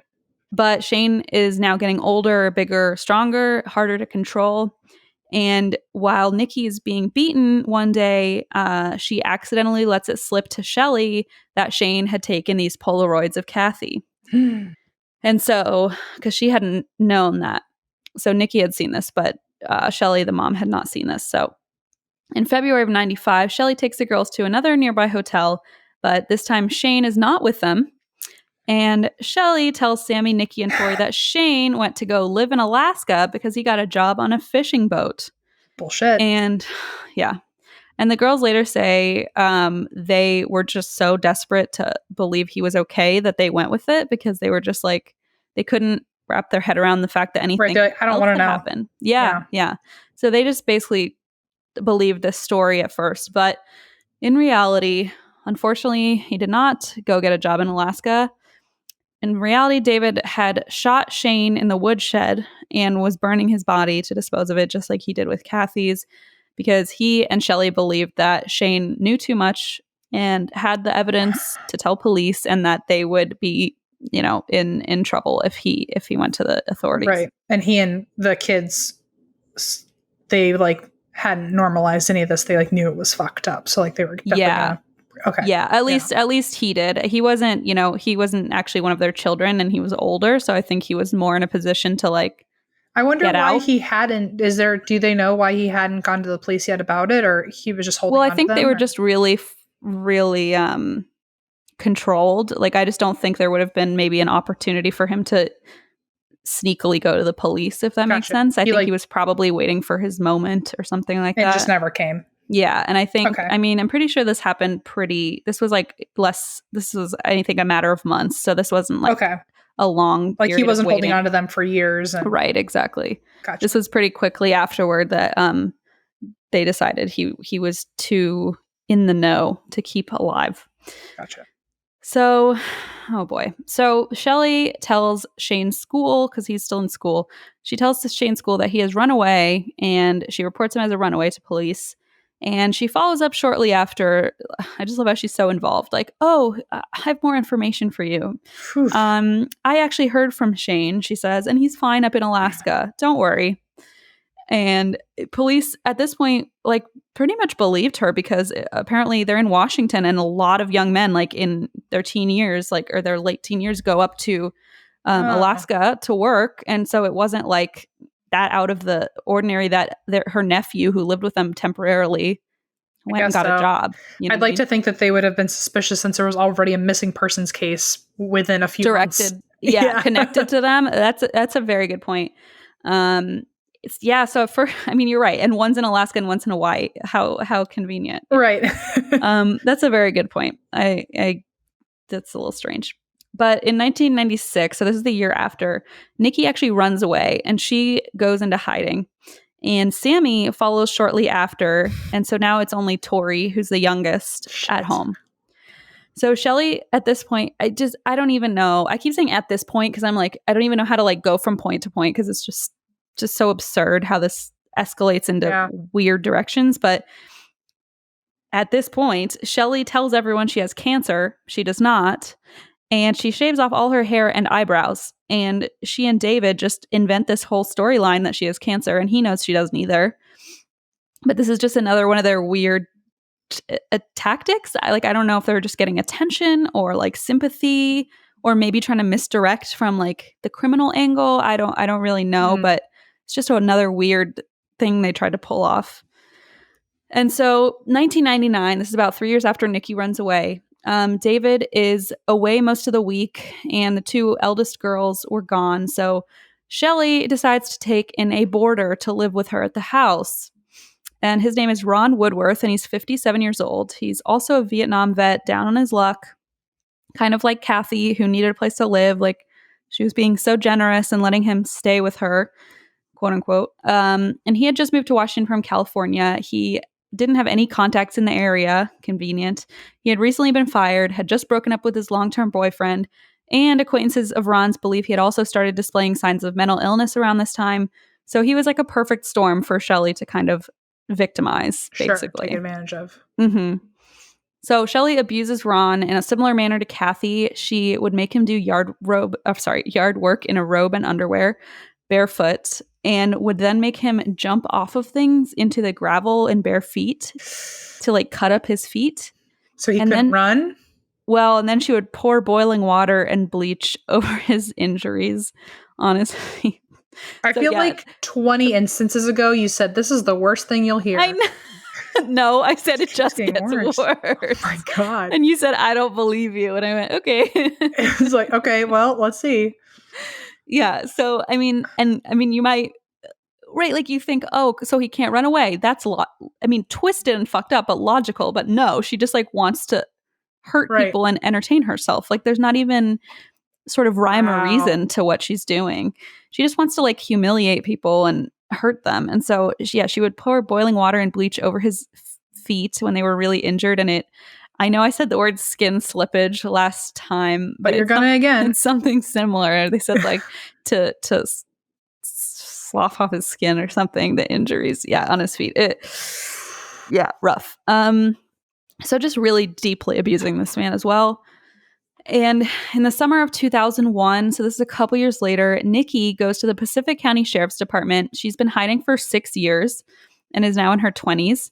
And she goes to the police station, but she's still terrified of Shelly finding out that she's talking to the police. And so she refuses to be recorded. She tells investigators everything she knows about the abuse, Kathy's death, and Shane's disappearance. So investigators go to question Shelly and try to talk to Ron, the boarder, to see like what's going on here. But they have a really difficult time of getting a hold of Shelly. And when they do, she's like, no, look at these postcards. They're from Kathy. They're from all around the country. She's having a great time. And she sticks to her story about Shane in Alaska. And she has this photo of Kathy by a semi with a man. And so she's just like talking her way out of this situation. And then Ron, the boarder, he refused to speak with the police. And so they're like, well, there's really nothing we can do. Like, there's no proof here. Nothing. She didn't slip up in any way. And Tori, I assume, is also like a massive focal point of the abuse because there are no other children. There really isn't much that I read about what was happening to Tori at this point. I think a lot of it was directed at this man, Ron. Mm-hmm. And I'm sure, there's no way that she's suddenly treating this third child as like, right. It's probably happening. Yeah, I imagine it probably did. I don't know too much about it. And since Nikki and Sammy were the ones who kind of wrote the book and told the story, I know more about their situation than Tori's. But yeah, that's a good point. I mean, I'm sure she was also not in a great place, especially. She was still unsafe, I'm pretty sure. Yes. I would bet money. 1,000,000%. So investigators are like, sorry, we can't really do anything at this point, but we'd like to get your statement on record. But Nikki disappears in fear and the case stalls again. So the year after that, 2002, Shelley starts work as a home healthcare worker for an 81-year-old man named James McClintock. And he suddenly dies of blunt head force trauma. But get this, apparently he had been known for falling out of his scooter and had actually once required 79 emergency calls in 1 year for falling out of his scooter. So it was just really easy for her to be like, he fell again. And this time his head injury was so bad that he didn't survive. So there was just no question about like, oh, he was, really old and he had injured himself so many times. Right. That one was so easy to cover up. Exactly. And this is wild. Okay, this is wild. McClintock willed $8,800 to Shelley because she was like his caretaker, basically. And he willed the house to his dog, Sissy. And upon Sissy's death, Shelley would also get the house. So she killed the dog? Did she 5 months later, Shelley reports Sissy's death. And I told you it got worse.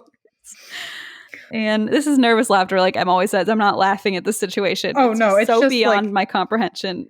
It's like your brain cannot process it. So Yes. It's like all you can do is laugh. Precisely. I'm like, I don't even know how I'm telling you all this. It's just so twisted.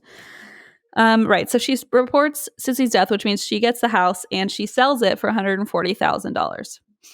So in 2003, Shelley calls David home from work saying, oh my gosh, Ron, the boarder, has taken his own life and he has died by suicide. You need to come home right now. So she had actually been storing Ron's malnourished, battered, and dead body in the basement fridge. And unfortunately, David was not able to burn the body like usual because there was currently a no burn order in the area. Probably because of, wildfires, that kind of thing. So he couldn't just go out back and burn the body. So at this point, it's just in the freezer or the fridge, I guess. So Nikki and Sammy, 2003, they come out of hiding and they go on the record. And at this point, they basically say, hey, we're scared for Tori, our little sister. She's now 14 years old. And she had told Nikki and Sammy that Ron had disappeared and had gone to California. And that's when they were like, uh-oh, like Tori's in more danger now than ever. They're like, it's still fucking happening. Yes, it's exactly like it's happening all over again. And now she has this 14-year-old home alone. So they come out of hiding and they finally want to go on the record to say what they know about their mom. And so the sheriffs go to remove Tori from the house. And according to investigators, Tori's relieved to be taken away from the house, but was also like just petrified of her mother. So I mean, you're right. It was probably an abusive household for her as well. I can't imagine otherwise. It's like I feel for her in that she's like probably excited to go, but also like saying she doesn't want to because she's like so scared. Yeah, no, you're right. Mom. Like you don't want to piss off.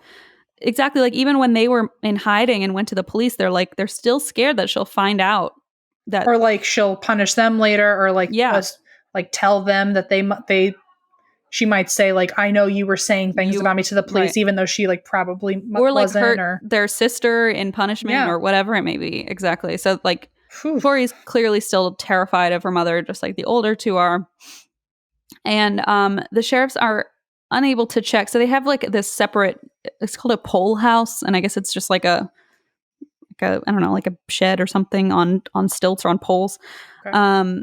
So the sheriffs are unable to check the pole house at the time, and they had no warrant. And so they were just there to remove Tori. And the following day, David goes to the sheriff's office at Shelley's behest to get Tori. So she's like, David, you need to go back. You need to go to the police station and get our daughter back. And so David's like, okay. So he goes to the police station. And while he's there, the police are like, okay, well, since you're here, let's chat about all this shit your daughters are saying to us about your household. And at first he denies everything, but apparently he was there for 5 hours and he eventually basically just let it spill. He said that Kathy once choked on her own vomit after slipping in the shower. but he wouldn't call for help because it would reveal the abuse that was going on in the household. This is just one example of like Shit. how bad things were. He also explained how he had burned Kathy's body. He says that he shot Shane, but it was in self-defense. But he adds that he and Shelley were concerned about him talking about Kathy, which is also why he did it. So he's like, it's true, but it's not true. Yes, but exactly. There's like opposite statements. Whatever. Yeah, it's self-defense, but also I was scared he would tell on me. Okay. Right. So he also says he burned Shane's body and disposed of the ashes on Long Beach. And he tells investigators that Shelley told him Ron had died by suicide and reveals that the body is on the property. So the Pacific Coast Sheriffs arrest David and get a search warrant for the Knotek property. They can finally do that. And the search does recover Ron's body and apparently a burned primate bone in the fire pit, which like was not explained to me. And I don't understand that. Of all things that you've told me so far, that's like the least ridiculous thing I've heard. I know that part. I almost just brushed over it. Like I was like trying to find the answer and I was like, but honestly, like the rest of the story is just so ridiculously fucked up that like this doesn't even scratch the surface. Yeah. Ugh, okay. So they find a burned primate bone as well in the fire pit. And the investigators find bloody clothing that belongs to Ron. They find bloodstains throughout the house. They also find an undeveloped roll of film. Can you imagine the terror of the cop, the poor police officer who had to like get that, the rookie who had to go to the film shop and get that developed? It's like, imagine what the hell's going to be on this thing. Oh, well, I'll tell you. It showed Kathy being forced to crawl around naked on the floor. Yeah, so they had proof of that now as well. Hey. So Great. Investigators finally find Michelle or Shelley Knotek at a nearby property she owned, and they placed her under arrest, obviously. And get this is the only like positive thing that has happened. Oh, sorry. The only positive thing that has happened so far. Sissy, McClintock's dog, is alive. What? She didn't kill the dog. Oh my God, the dog made it. Oh, here's Juniper. Oh God. Oh. Hi, June. Justice oh my for gosh. animals. Sorry. Juniper's about to knock my wine over. Juniper? Oh, do you see his forehead? He climbed in the fireplace the day we got to this house. And of course. He won't come off his forehead. He has sweat all over him. He's like Simba. Yeah, Janie's making his Zoom drips. debut. Yeah. Okay, honey, you gotta get off. He's so well, you want to know why? Because it's 4:00 here. Dinner time. Oh. No, it's not. It's 7:00 there.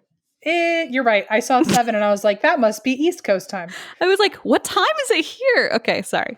No, he probably is hungry. I mean, you're definitely right on that. Okay, so anyway, the dog is alive. So she had reported it dead, but couldn't bring herself to hurt the dog, which... So there's like one little like eye droplet of hope. Yes, there is one primate bone worth of empathy in her okay, body. Wait a minute. It finally makes sense. Yeah, so I'm just like, I put a million exclamation points next to that because I was like, what? Like, she's abusing her own children and like all these shocked people? A living creature is still a living creature. And like the fact that she reported the dog dead to get the house but didn't kill the dog is just wild to me because that would have been the easiest thing to hide. Yeah.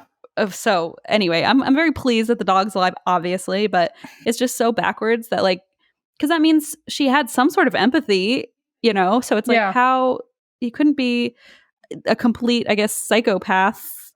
It's like the dullest silver lining. Yeah, exactly. Yes, sad. So anyway, in 2004, the Knoteks enter into plea agreements.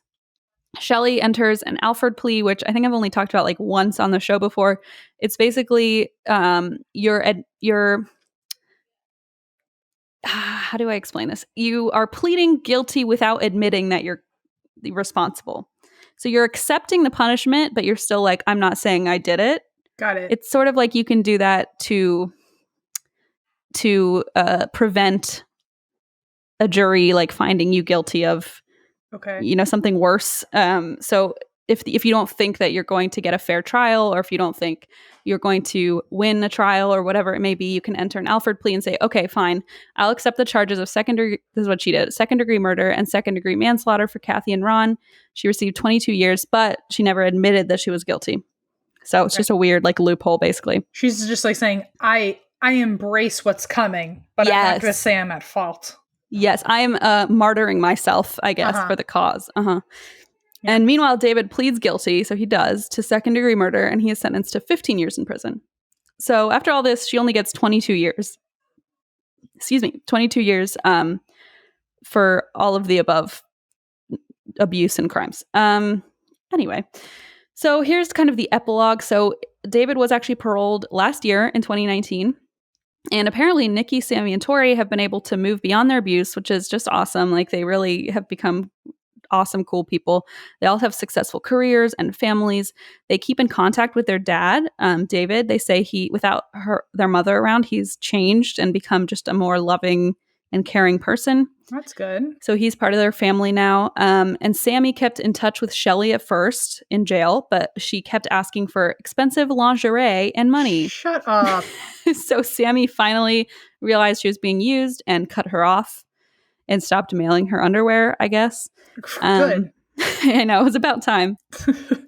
And then in 2017, the daughters reached out to an author named Greg Olson to tell their story and help ensure that their mother remains in jail for the length of her sentence, because they were like, we need this story to like be out there so people don't just let her slip and get out of jail. Sure.